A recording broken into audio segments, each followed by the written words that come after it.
Guarantee ನ್ಯೂಸ್ನ ಖಾಸ್ ಬಾತ್ ಕಾರ್ಯಕ್ರಮಕ್ಕೆ ಎಲ್ಲ ವೀಕ್ಷಕರಿಗೂ ಕೂಡ ನಾನು ಸ್ವಾಗತಿಸ್ತಾ ಇದ್ದೀನಿ. ನಾನು YSV ದತ್ತ. ಈ ದಿನ ನಮ್ಮ ಈ ಗ್ಯಾರಂಟಿ ನ್ಯೂಸ್ನ ಖಾಸ್ ಬಾತ್ ಕಾರ್ಯಕ್ರಮದಲ್ಲಿ ನಾನು ನಿಮ್ಮ ಜೊತೆಯಲ್ಲಿ ಅವರ ಮಾತುಗಳನ್ನು ಅನುಭವಗಳನ್ನು ಹಂಚ್ಕೊಳ್ಳೋಕ್ಕೆ ಆಹ್ವಾನಿಸಿರೋದು ಉಮಾಶ್ರೀ ಅವರನ್ನು. ಉಮಾಶ್ರೀ, ನಿನಗೆ ಸ್ವಾಗತ. ಉಮಾಶ್ರೀ ನನಗೆ ತುಂಬ ಆತ್ಮೀಯರಾದಂಥ ಹೆಣ್ಣುಮಗಳು.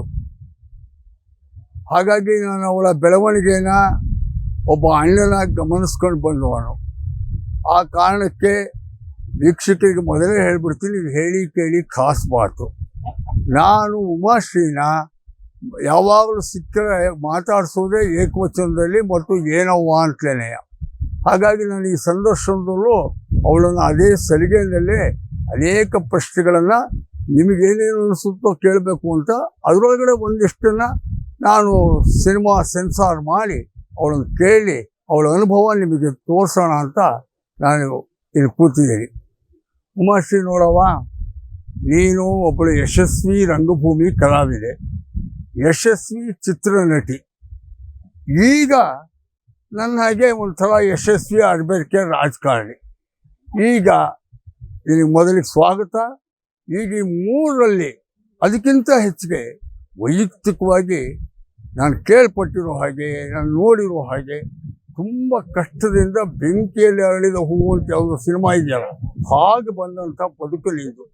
ಅದು ನನಗೆಲ್ಲ ಖುಷಿ ಮತ್ತು ಹೆಮ್ಮೆ ನೀನು ಕಂಡ್ರೆ ಹೀಗೆ ಬಂದು ನೋಡಿ ಅಂಥೇಳಿ. ಆ ಕಾರಣಕ್ಕೆ ನಾನು ಒಂದೇ ಒಂದು ಕೇಳೋದು, ಈ ರಾಜಕಾರಣ, ಈ ಒಂದು ರಂಗಭೂಮಿ, ಚಲನಚಿತ್ರ, ಆಮೇಲೆ ಈ ಕಡೆ ನಿನ್ನ ಮಾತೃತ್ವದ ಮಮತೆ, ಹಾಗಾಗಿ ಇದರೊಳಗಡೆ ಎಲ್ಲ ನಿನಗೆ ನಾನು ಯಶಸ್ವಿಯಾಗಿದ್ದೀನಿ ಬದುಕಿನಲ್ಲಿ ಅನ್ನುವಂಥದ್ದು ಯಾವುದು ಹೆಚ್ಚು ಖುಷಿ ಕೊಟ್ಟಿರೋ ಕ್ಷೇತ್ರ? ನಮಸ್ಕಾರ.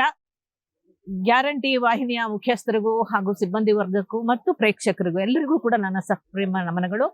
ಇವತ್ತು ಅಣ್ಣ YSV ದತ್ತಣ್ಣ ಅವ್ರ ಜೊತೆನಲ್ಲಿ ಖಾಸ್ ಬಾತ್, ಪರಸ್ಪರ ಮಾತುಗಳನ್ನ ಹಂಚ್ಕೊಳ್ತಕ್ಕಂಥದ್ದು ನಂಗೆ ತುಂಬಾ ಖುಷಿಯಾಗಿದೆ. ಯಾಕಂದ್ರೆ ನಾನು ತುಂಬಾ ಇಷ್ಟಪಡುವಂತಹ ವ್ಯಕ್ತಿಗಳಲ್ಲಿ ದತ್ತಣ್ಣ ಅವರು ಕೂಡ ಒಬ್ಬ ರಾಜಕಾರಣಿಯಾಗಿಯೂ ಒಬ್ಬ ಮನುಷ್ಯರಾಗಿಯೂ ಕೂಡ. ಯಾಕಂದ್ರೆ ಬಹಳ ಮಾನವೀಯತೆಯ ಮೌಲ್ಯಗಳನ್ನ ಬಹಳಷ್ಟು ಮೈಗೆ ಒಪ್ಕೊಂಡಿರೋಂಥವ್ರು. ಸೊ ಹಾಗಾಗಿ ಅವ್ರ ಬಗ್ಗೆ ನನಗೆ ಬಹಳ ಗೌರವ. ಯಾಕಂದ್ರೆ ನಮ್ಮ ಗುರುಗಳಾದಂಥ CG ಕೃಷ್ಣಸ್ವಾಮಿ ಅವರ ಆಪ್ತರು, ಗೆಳೆಯರು ಕೂಡ. ಅವರು ಮೇಷ್ಟ್ರು, ಇವರು ಮೇಷ್ಟ್ರು, ಅವರಿಬ್ರು ಗುಡ್ ಫ್ರೆಂಡ್ಸ್.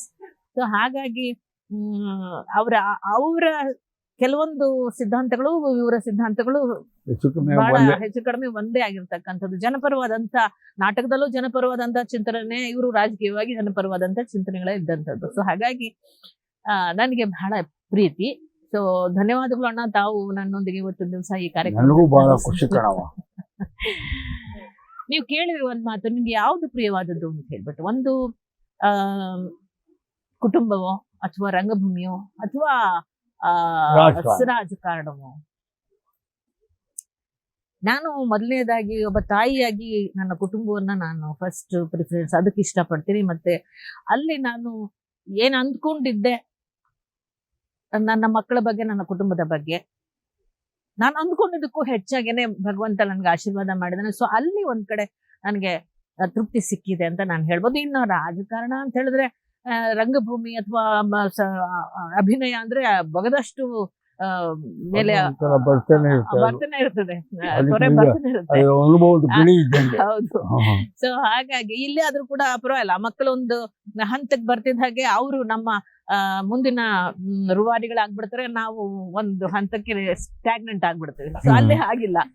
ಸೊ ಹಾಗಾಗಿ ನನ್ಗೆ ಮೊದಲನೇ ಪ್ರಿಫರೆನ್ಸ್ ನನ್ನ ಕುಟುಂಬ ಮತ್ತು ತೃಪ್ತಿಯಲ್ಲಿ. ಇನ್ನು ಇದು ರಾಜಕಾರಣ, ಆಮೇಲೆ ಸೆಕೆಂಡ್ ಬಂದು ನನ್ನ ಇದು ರಂಗಭೂಮಿ ಸಿನಿಮಾ. ಯಾಕಂದ್ರೆ ಅದಿಲ್ಲದೆ ಇದಿಲ್ಲ, ಅದಿರೋದ್ರಿಂದಲೇ ನನ್ನ ಕುಟುಂಬ ಇಷ್ಟು ಮಟ್ಟಿಗೆ ಉದ್ಧಾರ ಆಗಕ್ಕೆ ಸಾಧ್ಯ ಆಗಿರೋದು. ಒಬ್ಬ ತಾಯಿಯಾಗಿ ಕುಟುಂಬದಲ್ಲಿ ನಾನು ನನ್ನ ಪ್ರಿಫರೆನ್ಸ್ ಕೊಡ್ತೀನಿ.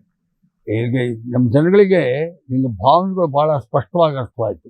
ನಿನ್ನ ಮೊದಲ ಆದ್ಯತೆ ಕುಟುಂಬ, ಆ ಕುಟುಂಬದ ಭದ್ರತೆಗೆ ಒಂದು ವೃತ್ತಿ, ಅದನ್ನು ವೃತ್ತಿಯಾಗಿ ಬಳಕೊಂಡೆ ಇಲ್ಲಿ ಕುಟುಂಬವನ್ನು ಹೆಚ್ಚು ಪ್ರೀತಿಸಿದೆ ಮತ್ತು ಯಶಸ್ವಿಯಾಗಿ ನಡೆಸದೇ ಇರೋದು ನಮಗೆಲ್ಲ ಗೊತ್ತಿದೆ. ನಾನು ಆಗಲೇ ಒಂದು ಪದ ಹೇಳಿದೆ, ಬೆಂಕಿಯಲ್ಲಿ ಅರಳಿದ ಹೂವು ಅಂತ. ನಿನ್ನ ಬದುಕು, ಕಷ್ಟ, ಅನುಭವ ನಾವೆಲ್ಲ ನೋಡಿರೋದು, ಕೇಳಿರೋದು. ಬಹಳಷ್ಟು ಜನ ನಿನ್ನ ಒಬ್ಬ ಯಶಸ್ವಿ ಅಂತ ನಾವು ಅಂದ್ಕೊಂಡಿರೋದು ಕ್ಷೇತ್ರಕ್ಕಿಂತ ಕೌಟುಂಬಿಕವಾಗಿ. ಆ ದೃಷ್ಟಿಯಿಂದ ಇವತ್ತು ನನಗೂ ಹೆಮ್ಮೆ. ನಿನಗೆ ಒಬ್ಬ ಮಗ, ಒಬ್ಬ ಮಗಳು. ಒಬ್ಬ ಮಗ ಡೆಂಟಲ್ ಡಾಕ್ಟ್ರು, ಮಗಳು, ಒಬ್ಬ ಮಗ ಲಾಯರು. ಹಾಗಾಗಿ ಇಬ್ಬರೂ ಕೂಡ ಅಷ್ಟು ಕಷ್ಟದಲ್ಲಿ ಬೆಳೆಸಿ ಓದಿಸಿ ಎಲ್ಲ ಮಾಡಿದೆ. ನನಗೆ ಈಗ ಒಂದು ಕುತೂಹಲ, ಇದು ಕೆಟ್ಟ ಕುತೂಹಲ ಅಲ್ಲ, ಒಳ್ಳೆ ಕುತೂಹಲ ಅಲ್ಲ, ರಾಜಕೀಯಕ್ಕಲ್ಲ, ಅದಕ್ಕಲ್ಲ. ನಿನ್ನ ಮಕ್ಕಳನ್ನ ಅಷ್ಟು ವಿದ್ಯಾವಂತರನ್ನಾಗಿ ಮಾಡಿ, ವೃತ್ತಿಪರರನ್ನಾಗಿ ಮಾಡಿ, ಅವರು ನಿನ್ನ ಪ್ರೀತಿಯಿಂದ ನೋಡ್ಕೊಳ್ತಾ ಇದ್ದಾರೆ. ನೀನೊಂಥರ ಯಶಸ್ವಿ ಪೇರೆಂಟ್ ತಾಯಿ. ಆದರೆ ನನಗೆ ಕೇಳಬೇಕು ಅಂತಿರೋದು, ನೀನು ಇದನ್ನೆಲ್ಲ ಸಾಧನೆ ಮಾಡಿದ ರಂಗಭೂಮಿ ಚಿತ್ರಕಲಾವಿದೆ ಅನ್ನೋದು ನಮಗೆ ಗೊತ್ತಿದ್ರೂ ನಿನ್ನ ವಿದ್ಯಾಭ್ಯಾಸ ಏನೋ ಸುಮ್ಮನೆ ನನ್ನ ಕುತೂಹಲಕ್ಕೆ. ನಾನು ಓದಿದ್ದು SSLC, ಜಸ್ಟ್ ಪಾಸ್. ಗೊತ್ತಾಯ್ತಾ? ಹಾಗಂತ ಮೇಷ್ಟು ಮುಂದೆ ಹೇಳ್ತೇನೆ, ಜಸ್ಟ್ ಪಾಸ್ ಸ್ಟೂಡೆಂಟ್. ಆಮೇಲೆ ಫಸ್ಟ್ PUC ವರೆಗೂ ಹೋದೆ, ಪಾಸ್ ಆದೆ. ಬೆಟರ್ SSLC ಗಿಂತಲೂ ಮಾರ್ಕ್ಸ್ ಅಲ್ಲಿ PUC ನಲ್ಲಿ ಬೆಟರ್. ಸೆಕೆಂಡ್ PUCಗೆ ಹೋಗೋತ್ತಿಗೆ ಮದುವೆ ಅಂತ ಆಯ್ತು. ಆಮೇಲೆ ಮಿಕ್ಕಿದೆಲ್ಲ ಬೇರೆ ಬೇರೆ ಬೇರೆ ಬೇರೆ ಹಂತಲೇನೆಲ್ಲ ಆಗೋಯ್ತು. ಸೊ ಹಾಗಾಗಿ ನನ್ನ ಓದುವ ಆಸಕ್ತಿ ಏನಿತ್ತಲ್ಲ, ಅದು ನನ್ನ ತಾಯಿದು ಬಹಳ ಇತ್ತು. ಅದನ್ನು ಮಾಡಿರ್ಲಿಲ್ಲ ನಾನು. ಮತ್ತೆ ನಾನು ನನ್ನ ತೇರದಾಳದ ಚುನಾವಣೆ 2008 ನಿಂತು ಸೋತ ನಂತರದಲ್ಲಿ ಮತ್ತೆ ಡೈರೆಕ್ಟ್ MA 95 ಅಲ್ಲಿ ಕಟ್ಟಿದ್ದೆ ಮೈಸೂರು ಯೂನಿವರ್ಸಿಟಿನಲ್ಲಿ. ಆ ಮೈಸೂರು ಯೂನಿವರ್ಸಿಟಿಲಿ ಕಟ್ಟಿದಂತಹ ಸಂದರ್ಭದಲ್ಲಿ ಮಾಡಕ್ ಆಗ್ಲಿಲ್ಲ. ಆದ್ರೆ ಆಗ SSLC ಇಂದ ಡೈರೆಕ್ಟ್ ಕಟ್ಟೋ ಅವಕಾಶ ಇತ್ತು. 18 ವಯಸ್ಸು ಅಲ್ಲ, ಮೈಸೂರು ಯೂನಿವರ್ಸಿಟಿ ಓಪನ್ ಯೂನಿವರ್ಸಿಟಿನಲ್ಲಿ. ಸೊ ಹಾಗಾಗಿ ಈಗ 2008, 9 and 10 ಅಲ್ಲಿ ಲಾಸ್ಟ್ ಇರೋ ಚಾನ್ಸ್ ಮತ್ತೆ ಕೊಡಲ್ಲ, ಇದು ನೀವು ಮಾಡ್ಕೊಳ್ಳೋದ್ರೆ ಮಾಡ್ಕೊಳ್ಳಿ ಅಂತ ಎಲ್ಲರಿಗೂ ಒಂದು ಅವಕಾಶ ಕೊಟ್ರು. ಆಗ 12ರಲ್ಲಿ 10-12 ಒಳಗಡೆ 9-12 ಒಳಗಡೆ MA ಮಾಡಿ ಮುಗಿಸ್ದೆ. MA in political science. ಆ ಥರ ಆಗಿದೆ. ಇನ್ನೂ ಓದ್ಬೇಕು ಅಂತ ಇದ್ದೀನಿ, ಲಾ ಮಾಡ್ಬೇಕು ಅಂತ ಇದ್ದೀನಿ. ನಾನು ಮೇಷ್ಟ್ರಾಗಿ ಹೇಳ್ತೀನಿ, ಓದುವಂತೂ ಕೊನೆ ಇಲ್ಲ. ನಿನಗೆ ಇಷ್ಟೊಂದು ವ್ಯಾಪಕವಾದ ಅನುಭವ ಇದೆ. ಇನ್ನಷ್ಟು ಅನುಭವ ಪಡೆದಿರುವಂತ ಹೆಣ್ಣುಮಕ್ಕಳು ಬಹಳ ಅಪರೂಪ. ಹಾಗಾಗಿ ಎಲ್ಲ ಬದುಕಿನ ಎಲ್ಲ ಆಯಾಮಗಳಲ್ಲೂ ಕಷ್ಟಪಟ್ಟು ಬಂದಿದೆಯಾ.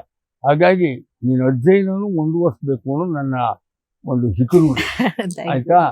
ಆದರೆ ಒಂದು ನಮ್ಮ ಜನಕ್ಕೆ ಉಮಾಶ್ರೀ, ನನಗೆ ಬಹಳ ಇಷ್ಟವಾಗುವ ಉಮಾಶ್ರೀ ನನಗೆ ವೈಯಕ್ತಿಕವಾಗಿ ನನಗೆ ರಂಗಭೂಮಿ. ಯಾಕೆಂದ್ರೆ ನನಗೆ ಮೊದಲಿಂದಲೂ ಕೂಡ ಸಾಹಿತ್ಯ, ಸಂಸ್ಕೃತಿ, ಕಲೆ, ರಂಗಭೂಮಿ ಇದರೊಳಗಡೆ ನಾನು ರಾಜಕಾರಣಿ ಆಗೋಕ್ಕೆ ಮೊದಲಿಂದಲೂ, ರಾಜಕಾರಣಿ ಆದಮೇಲೂ ನನಗೆ ಹವ್ಯಾಸ ಜಾಸ್ತಿ ಆ ಕಡೆಗೇನೆ, ಒಲವು ಆ ಕಡೆಗೇನೆ. CGK ನಾನು ಇವತ್ತು 90 ಸ್ಮರಣೆ ಮಾಡ್ಕೋತೀನಿ. ನಮ್ಮ ಅನೇಕ ಜನಪರ ಹೋರಾಟಗಳಲ್ಲಿ ಆ ಮನುಷ್ಯ ನಾವೆಲ್ಲ ಒಟ್ಟಿಗೆ ಕೆಲಸ ಮಾಡಿದ್ರು. ಸ್ವಲ್ಪ ಸಮಾಜವಾದ ಮತ್ತು ಎಡಪಂಥೀಯ ತತ್ವಗಳಿಗೆ ನಮ್ಮನ್ನೆಲ್ಲ ತಂದೋರೆ CGK ಅಂತವರು, ನಾಟಕ ಕಲಾವಿದರು. ಹಾಗಾಗಿ ನಾನು ಇಷ್ಟಪಡೋದು ರಂಗಭೂಮಿಯಲ್ಲಿ ನಿನ್ನ ಅದ್ಭುತ ಸಾಧನೆಗೆ. ಆದರೆ ಜನಗಳಿಗೆ ಉಮಾಶ್ರೀ ಹೆಚ್ಚು ಹೆಚ್ಚು ವ್ಯಾಪಕವಾದ ಜನಸಮೂಹಕ್ಕೆ ಪರಿಚಯ ನಿನ್ನ ಚಲನಚಿತ್ರ ಕ್ಷೇತ್ರ. ಹಾಗಾಗಿ ನನ್ನ ಒಂದು ಬಂದಿರೋ ಅಂಕಿಅಂಶ ತಪ್ಪೋ ಸರಿಯೋ ಗೊತ್ತಿಲ್ಲ, ಸುಮಾರು ಒಂದು 500 ಚಿತ್ರಗಳು ನಟಿಸಿದ್ಯಾ? 500 ಆಗಿಲ್ಲ, ಇನ್ನು 450 ದಾಟಿದೆ ಅಂತ. 480 ಹತ್ರಕ್ಕೆ ಹೋಗಿದ್ದೀನಿ ನಾನು. ಬಹುಶಃ ಆಗ್ಬೋದು, ಇನ್ನೊಂದು 7-8 ವರ್ಷದಲ್ಲಿ 500 ಆಗ್ಬೋದೇನೋ. ಇನ್ನು ಚಿತ್ರರಂಗ ನನ್ನನ್ನ ಚಲನಚಿತ್ರ ಕ್ಷೇತ್ರದ್ದು ಮುಂದುವರ್ಸಿದ್ಯಾ? ಖಂಡಿತವಾಗ್ಲೂ ಮುಂದುವರ್ಸಿದ್ದೀನಿ. ಮಧ್ಯೆ 1 5 ವರ್ಷ ನಾನು ಮುಂದುವರ್ಸಕ್ ಆಗ್ಲಿಲ್ಲ. ಅದೇ ಮಂತ್ರಿ ಆಗಿತ್ತು ಹೌದು ಆ ಪೀರಿಯಡ್ ಅಲ್ಲಿ. ಯಾಕಂದ್ರೆ ನಾನೇ ಬೇಡ ಅಂತ ಸ್ವಲ್ಪ ದೂರ ಆಗಿ, ಯಾಕಂದ್ರೆ 13 ರಿಂದ 18 5 ವರ್ಷದಲ್ಲಿ ಸೆನ್ಸಿಟಿವ್ ಡಿಪಾರ್ಟ್ಮೆಂಟ್, ಅಲ್ಲೆಲ್ಲೋ ಮರ್ಯಾದಾ ಹತ್ಯೆ ಆಗುತ್ತೆ, ಅಲ್ಲೆಲ್ಲೋ ಮಗುವಿಗೆ ಅತ್ಯಾಚಾರ ಆಗತ್ತೆ, ಇನ್ನೊಂದು ಮತ್ತೊಂದು ಎಮರ್ಜೆನ್ಸಿ ಇರುತ್ತೆ. ನಾನ್ ಶೂಟಿಂಗ್ ಅಲ್ಲಿ ನಿಂತ್ಕೊಂಡು ನಾನು ತಕ್ಷಣ ಅಟೆಂಡ್ ಮಾಡದೆ ಹೋಗೋದಿದೆಯಲ್ಲ, ಜನರ ಕಷ್ಟಕ್ಕೆ ನಾವು ಧಾವಿಸ್ಲಿಲ್ಲ ಅಂದ್ರೆ ಕೆಟ್ಟ ಹೆಸರು ಬರುತ್ತೆ ಅಂದ್ಬಿಟ್ಟು ನಾನು 5 ವರ್ಷ ನಾನು ಹೋಗದೆ ಇದ್ದೆ ನಾನು. ಸೊ ಹಾಗೆ, ಯಾಕೆಂದ್ರೆ ರಾಜಕೀಯ ಅನ್ನುವಂಥದ್ದು ನಮ್ಮ ವೈಯಕ್ತಿಕ ಅಲ್ಲ, ಅದು ಒಂದು ಸಮಾಜ ಸೇವೆ, ಒಂದು ಜನಸೇವೆ ಅನ್ಕೊಂಡ್ ಬಂದಿರೋರು ನಾವೆಲ್ಲನೂ ಕೂಡ. ಸೊ ಹಾಗಾಗಿ ಮೊದಲನೇ ಆದ್ಯತೆ ಅದಕ್ಕೆ ಹೋಗ್ಬೇಕಾಗತ್ತೆ, ಎರಡನೇ ಆದ್ಯತೆ ಮತ್ತೆ ಪ್ರೊಫೆಷನ್ ಹೋಗ್ಬೇಕಾಗತ್ತೆ. ಆಮೇಲೆ ನನಗೆ ಇನ್ನೊಂದು ಏನು ಅಂದ್ರೆ, ಸಾಮಾನ್ಯವಾಗಿ ನಮ್ಗಳಿಗೆ ಗೊತ್ತಿರೋ ಹಾಗೆ ಇಂಥ ಒಬ್ಬ ನಟ, ಇಂಥ ಒಬ್ಬ ನಟಿ ಅಂತಂದ್ರೆ ವಿಷ್ಣುವರ್ಧನ್ ಅಂದ ತಕ್ಷಣವೇ ಪುಟ್ಟಣ್ಣ ಕಣಗಾಲ್ ಗಾಡಿಯಲ್ಲಿ ಬಂದರು ಅಂತ ಅಂತೀವಿ. ರಾಜ್ಕುಮಾರ್, ಗುಬ್ಬಿ ವೀರಣ್ಣ ರಂಗಭೂಮಿ ಅಂತೀಗೇನೋ ಒಂದು ಜನಗಳ ಮನಸ್ಸಲ್ಲಿ ಅವ್ರನ್ನೆಲ್ಲ ಬೆಳೆಸ್ತಂಥ ವ್ಯಕ್ತಿಗಳಿದ್ದಾರೆ, ಅಥವಾ ಅವ್ರನ್ನ ಒಂದು ರೀತಿಯಲ್ಲಿ ಪ್ರೇರಣೆ ಕೊಟ್ಟ ವ್ಯಕ್ತಿಗಳಿದ್ದಾರೆ. ನನಗೆ ಉಮಾಶ್ರೀ ರಂಗಭೂಮಿ ಬೇಡ, ಈ ಚಲನಚಿತ್ರದೇ ಮಾತಾಡ 450 ಚಿತ್ರಗಳು ಏನು ಕಮ್ಮಿ ಅಲ್ಲ. ಆ 450 ಚಿತ್ರಗಳಲ್ಲಿ ಎಷ್ಟೋ ಜನ ನಿರ್ದೇಶಕರುಗಳ ಹಿಡಿಯಲ್ಲಿ ಕೆಲಸ ಮಾಡಿದ್ದೆ. ಈಗ ಅದರೊಳಗಡೆ ನಮಗೆ ಸ್ವಲ್ಪ ನಮ್ಮಂಥವ್ರಿಗೆ ಹತ್ತಿರವಾದ ನಿರ್ದೇಶಕರುಗಳು ಅಂದರೆ ಆ ಕಾಲದಲ್ಲಿ ನಾವೆಲ್ಲ ಮೆಚ್ಚಿಕೊಂಡು ಆರಾಧಿಸುವಂಥ ಮನೋಭಾವದಲ್ಲಿದ್ದು BV ಕಾರಂತು, ಗಿರೀಶ್ ಕಾರ್ನಾಡು ಅಂಥ ಇವುಗಳು. ಆಮೇಲೆ ಸಿನಿಮಾ ಕ್ಷೇತ್ರದಲ್ಲಿ ಅನೇಕ ನಿರ್ದೇಶಕರುಗಳು ಕೂಡ ಬಂದಿದ್ದಾರೆ. ನಿನಗೆ ಈ 450 ಚಿತ್ರಗಳು ಇಲ್ಲಿ ಗಿರೀಶ್ ಕಾರ್ನಾಡು, BV ಕಾರಂತು ನಿರ್ದೇಶನದಲ್ಲೂ ಚಲನಚಿತ್ರಗಳು ಮಾಡಿದ್ದ. ನಿನಗೆ ಹೆಚ್ಚು ನನಗೆ ಅವಕಾಶ ಕೊಟ್ಟವರು ಅಂತಲೂ, ನನಗೆ ಒಂದು ಇದನ್ನ ಹೊಸ ಆಯಾಮ ಬಾಗಿಲು ತೆಗೆದವರು, ನನಗೊಂದು ವೃತ್ತಿಯ ಜೀವನದಲ್ಲಿ ಒಂದು ತಿರುವು ಕೊಟ್ಟವರು ಅನ್ನುವಂಥ ನಿರ್ದೇಶಕರು ಯಾರು? ಮೊದಲನೇದಾಗಿ ಚಿತ್ರರಂಗಕ್ಕೆ ಬಂದಿದ್ದೇ ಬಹಳ ಆಕಸ್ಮಿಕ ಅಂತಾನೆ ಹೇಳ್ಬೋದು. ಚಲನಚಿತ್ರ ರಂಗ ಮತ್ತು ಪಾತ್ರಗಳ ಮಾಡೋದ್ರ ಬಗ್ಗೆ ಎಂದು ಕನಸೇ ಕಂಡಿಲ್ಲ, ಆ ರುಚಿಯೂ ನನಗೆ ಗೊತ್ತೇ ಇರಲಿಲ್ಲ. ನಾನು ಹೇಳಿ ಕೇಳಿ ಗ್ರಾಮೀಣ ರಂಗಭೂಮಿನಲ್ಲಿ ಉತ್ತರೆ ರುಕ್ಮಿಣಿ, ಗಾಂಧಾರಿ, ಕುಂತಿ, ದ್ರೌಪದಿ ಮಾಡಿಕೊಂಡು ಪೌರಾಣಿಕ ನಾಟಕದಲ್ಲಿ ಜೀವನ ಮಾಡ್ತಿದ್ದವಳು. ಏಕಾಏಕಿ ನಮ್ಮ ಹವ್ಯಾಸಿ ರಂಗಭೂಮಿಯ ಒಂದು ಟಚ್ಗೆ ಬಂದೆ. ನಮ್ಮ ಮೈಕೋ ಚಂದ್ರು ಅವರ ಮೂಲಕ ರಂಗ ಸಂಪದಕ್ಕೆ ಬಂದೆ. ಅದು ಕೂಡ 78ನೇ ಇಸ್ವಿಯಲ್ಲಿ ರಂಗ ಸಂಪದಕ್ಕೆ ಬಂದೆ. ಆಗನೇ ನೀವ್ ಹೇಳ್ತಾರೆ ಈ ಚಳುವಳಿ, ನಮ್ಮ ಲಂಕೇಶ್ವರ ಚಳುವಳಿ, ನಿಮ್ಮಗಳದು, ಅದರದ್ದೆಲ್ಲ ಒಂದು ಬುದ್ಧಿಜೀವಿಗಳೆಲ್ಲರೂ ಒಗ್ಗಟ್ಟಾಗಿ ಒಂದಷ್ಟು 80s ಅಲ್ಲಿ ಬಹಳ ದೊಡ್ಡ ಚಳುವಳಿಗಳನ್ನ ಮಾಡ್ತಾ ದಶಕ. ಆ ಸಂದರ್ಭದಲ್ಲಿ ನಾನು ಎಂಟ್ರಿ ಆಗಿದ್ದು. ಆ ಒಡನಾಟ ಸಿಕ್ತ ನನಗೆ ಸ್ವಲ್ಪ ಮಟ್ಟಿಗೆ. ಆ ಒಡನಾಟ ಸಿಕ್ಕಾಗ ಇದು ಹೆಂಗಂದ್ರೆ ಹಂಗೆ ಎತ್ತರ ಪತ್ರ ಕುಣಿಯೋದು, ಹೆಂಗಂದ್ರೆ ಹಂಗೆ ಡೈಲಾಗ್ ಹೇಳೋದು, ನಮ್ಗೆ ತಿಳಿದಂಗೆ ಡೈಲಾಗ್ ಹೇಳೋದು, ಇದೆಲ್ಲ ಮಾಡ್ತಿದ್ದೆ. ಎಲ್ಲಿ ನಮ್ಮ ಗ್ರಾಮೀಣ ನಾಟಕಗಳಲ್ಲಿ ಗೊತ್ತಲ್ಲ ನಿಮ್ಗೆ, ಅಲ್ಲಿ ಆಮೇಲೆ ದುಡ್ಡು ಕೊಡ್ತಿದ್ರು, ಹೋದ್ವು, ಪಾತ್ರ ಮಾಡಿದ್ವಿ, ಶಿಳ್ಳೆ ಮೇಲೆ ಶಿಳ್ಳೆ, ಚಪ್ಪಾಳೆ ಮೇಲೆ ಚಪ್ಪಾಳೆ, ಅವ್ನ ತಬಳದೊಂದು ನುಡಿಸ್ದಂಗ್ ಕುಣಿಯೋದು, ಆ ತರ ಇರ್ತಿತ್ತು ಬದುಕು. ಬಟ್ ಇಲ್ಲಿ ಬಂದಾಗ ಶಿಸ್ತು, ಸಮಯ ಪ್ರಜ್ಞೆ, ಶಿಸ್ತು, ಬದ್ಧತೆ, ಇವೆಲ್ಲವನ್ನು ಕಲಿಸ್ಕೊಟ್ಟಿದ್ದು ಹವ್ಯಾಸಿ ರಂಗ. ಸೊ ಅದ್ರ ಜೊತೆನಲ್ಲಿ ಪಾತ್ರಗಳನ್ನ ಅರ್ಥ ಮಾಡಿಕೊಂಡು ಯಾವ ರೀತಿಯಲ್ಲಿ ಪಾತ್ರ ಪೋಷಣೆಯನ್ನ ನಾವು ಮಾಡ್ಬೇಕು, ಏರಿಳಿತಗಳು ಹೇಗಿರ್ಬೇಕು, ಗ್ರಾಫ್, ಒಂದು ಕ್ಯಾರೆಕ್ಟರ್ ಒಂದು ಗ್ರಾಫ್ ಹೇಗ್ ಹೋಗ್ಬೇಕು, ಓವರ್ ಆಕ್ಟಿಂಗ್, ಮಧ್ಯಮ, ಕೆಳ ಮಧ್ಯಮ, ಮತ್ತು voice, especially CG, voice variations, voice culture, ಇದೆಲ್ಲ ಮಾಡೋದು ಹೇಗೆ ಅಂತೆಲ್ಲ ಕಲಿಕೆಗೆ ದಾರಿಯಾಗಿದ್ದು ಹವ್ಯಾಸಿ ರಂಗಭೂಮಿನಲ್ಲಿ. ಅಲ್ಲಿಗೆ ಒಂದು ರೀತಿ ಒಳಗಡೆ ನನ್ನ ಗ್ರಹಿಕೆ ಸರಿಯಾಗಿದೆ. ನಿನಗೆ ಈ ಚಲನಚಿತ್ರ ಇದು ಮೊದಲಿನ ರಂಗಭೂಮಿ ಒಂದು ಒರಟುತನ ಇತ್ತು, ಅಂದರೆ ಅದರೊಳಗಡೆ ಹೇಗಿದ್ರೂ ನಡೀತಿತ್ತು. ಆದರೆ ನಿನಗೆ ಒಂದು ಹೊಸ ತಿರುವು ಕೊಟ್ಟಿದ್ದು ಈ ಹವ್ಯಾಸಿ ರಂಗಭೂಮಿ. ಅಲ್ಲಿ ಒಂದು ಪಾತ್ರ ಅಂದ್ರೆ ಹೀಗೆ, ಈ ಪಾತ್ರ ಹೀಗೆ, ಈ ಪಾತ್ರ ಹೀಗೆ ಅಂತ ಮಾಡುವುದನ್ನ ನಾನೇ ಸ್ವತಃ ಯೋಚಿಸುವ ಶಕ್ತಿಯನ್ನ ರೂಢಿಸ್ಕೊಳ್ಳುವಂತ ಒಂದು ವಿಚಾರದಲ್ಲಿ ನನ್ನನ್ನ ಹೆಚ್ಚು ಅಂದ್ರೆ ಆವಾಗೆಲ್ಲ ನಾನು ನನ್ನ ನೆನಪುಗಳು, ಅವಾಗ ನಿನ್ನ ನೆನಪುಗಳ ಜೊತೆ ನನ್ನ ನೆನಪುಗಳು ಹೆಚ್ಚು ಕಮ್ಮಿ ಆ ಕಾಲಘಟ್ಟದಿಗೆ. ಹಾಗಾಗಿ ಆ ದಿನಗಳಲ್ಲಿ ರಂಗಭೂಮಿ ಅಂದ್ರೆ ನಮಗೆ BV ಕಾರಂತ್, ನಮ್ಗೆ ಒಂಥರ ಅದ್ಭುತ ವ್ಯಕ್ತಿಯಾಗಿ ಕಾಣೋರು. ಹಾಗಾಗಿ ನಾನು ಬಿ ಕಾರಂತರ ಜೊತೆಲಿ ನಾನು ಅವ್ರ ನಿರ್ದೇಶನದಲ್ಲಿ ನಾಟಕಗಳು ಮಾಡಿಲ್ಲ. ಗಿರೀಶ್ ಕಾರ್ನಾಡರ ನಿರ್ದೇಶನದಲ್ಲೂ ಕೂಡ ಮಾಡಿಲ್ಲ. ಗಿರೀಶ್ ಕಾರ್ನಾಡರ ನಾಟಕಗಳನ್ನ ಮಾಡಿದ್ದೇನೆ. ಮಾಡಿದೆ, ಬೆನಕದಲ್ಲಿ ಮಾಡ್ಲಿಲ್ವಾ? ಬೆನಕದಲ್ಲಿ ಕೂಡ ಅದೇ ಬಿಬಿಕಾ ಅಂತ ತಾನೆ. ಅಲ್ಲಲ್ಲ, ಅಲ್ಲಿ ಹೇಗಾಗ್ತಿತ್ತು ಅಂದ್ರೆ ನಾನು ಅಮೇಚೂರ್ ನಟಿಯಾಗಿರ್ತಿದ್ದೆ ಅಲ್ವಾ, ಅಮೇಚೂರ್ ನಟಿಯಾಗೂ ಇರ್ತಿದ್ದೆ, ಹವ್ಯಾಸಿ ರಂಗಭೂಮಿಲೂ ಮಾಡ್ತಿದ್ದೆ. ಹವ್ಯಾಸಿ ರಂಗಭೂಮಿಲಿ ಕಲಾವಿದರು ಯಾವತ್ತು ಬರ್ಲಿಲ್ಲ ಅಂತಂದ್ರೆ, ಸಿಗ್ಲಿಲ್ಲ ಅಂತಂದ್ರೆ ಅವ್ರೇನ್ ಮಾಡ್ತಿದ್ರು, ನನ್ನ ಅಲ್ಲಿಂದ ಕರ್ಸ್ಬಿಟ್ಟು ದುಡ್ಡು ಕೊಟ್ಟು ಪಾರ್ಟ್ ಮಾಡಿಸ್ಕೊಳ್ಳೋರು. ನಟರಂಗದಲ್ಲಿ ಮಾಡಿದೀನಿ, ಮತ್ತೆ ಸಮುದಾಯದ ಬೀದಿ ನಾಟಕಗಳು ಇರ್ಬಹುದು, ಅಥವಾ ನಮ್ಮ ಬೆನಕದಲ್ಲಿ ಇರ್ಬಹುದು. ಕಾರಂತರದ ಒಂದು ನಾಟಕೋತ್ಸವ ಆಯ್ತು. ಸೊ ಅವಾಗ ಆ ನಾಟಕೋತ್ಸವದಲ್ಲಿ ಕಾರಂತರ ನಿರ್ದೇಶನದಲ್ಲಿ ತದ್ರೂಪಿ ಮತ್ತೆ ಋಷ್ಯಶೃಂಗ ಇವೆರಡು ಮಾಡೋ ಅವಕಾಶ ಸಿಕ್ತು. ಅದು ಕೂಡ ಒಂದ್ ದಿವ್ಸ 2 ದಿವ್ಸ ಅವ್ರು ಹಂಗ ಒಪ್ಕೊಳ್ಳೋರಲ್ಲ. ನಾನ್ ಬರೋದೇ 1 ದಿವ್ಸಪ್ಪ 2 ದಿವ್ಸಪ್ಪ ನಾನ್ ಬರಕ್ ಆಗಲ್ಲ, ನನ್ಗೆ ಗೊತ್ತಿಲ್ಲ, ಅವಾಗೆಲ್ಲ ನಂಗೆ ಗೊತ್ತಿಲ್ಲ. ಕಾರಂತರು ಅಂದ್ರೆ ದೊಡ್ಡ ವ್ಯಕ್ತಿ, ನನ್ ತಲೆಗೆ ಅವಾಗ ಅದೆಲ್ಲ ಗೊತ್ತಿಲ್ಲ. ಏನೋ ಕರ್ದವ್ರೆ ದುಡ್ಡು ಕೊಡ್ತಾವ್ರೆ, ಅದೇನೋ ಪಾಠ ಮಾಡ್ಬೇಕು, ಹೋಗ್ ಮಾಡ್ಬಿಡ್ತೀನಿ ಆತರ. ಪುಣ್ಯ ನಾವು ಖುಷಿ ಪಡ್ತೀವಿ, ಯಾಕೆ ನಾವು ಕಾರಂತರನ್ನ ಕಂಪಲ್ಸ್ತೀವಿ. ಹೌದೌದು, ನನ್ಗೆ I don't know on those time ನಾನು ಬಹಳ ಎಷ್ಟು ಮುಗ್ಧವಾಗಿದ್ದೆ ಅಂತಂದ್ರೆ, ಕರೆದಿದ್ದಾರೆ ಕಾರಂತರು ಕರೆದಂತ ಹೋಗ್ಬೇಕು. ನಾನು ಇವರೆಲ್ಲ ಆಸೆ ಪಟ್ಟು ಅನ್ನುವಷ್ಟು ಆಳವಾಗಿ ಅವ್ರನ್ನ ಹಚ್ಕೊಂಡಿದ್ದಾಗ ಅವಾಗಿಲ್ಲ. ಹಂಗ್ ನೋಡಿದ್ರೆ ಅವ್ರು ಅವತ್ತು ನಾಟಕೋತ್ಸವ ಮುಗಿಸ್ಕೊಂಡು ಭುವನೇಶ್ವರಲ್ಲಿ ಅವ್ರೇನು ರಂಗಭೂಮಿಯ ಚಟುವಟಿಕೆ ಮಾಡ್ತಾರೆ,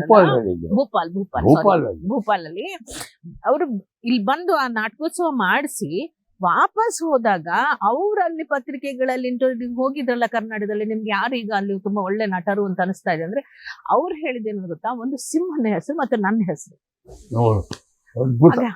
ಅವಾಗ ಅಲ್ಲೇನೆ ದೊಡ್ಡ ಸರ್ಟಿಫಿಕೇಟ್ ಆದ್ರೆ ಒಂದು ಅವರೊಬ್ರು ಆರ್ ನಾಗೇಶ್ ತೀರ್ಕೊಂಡು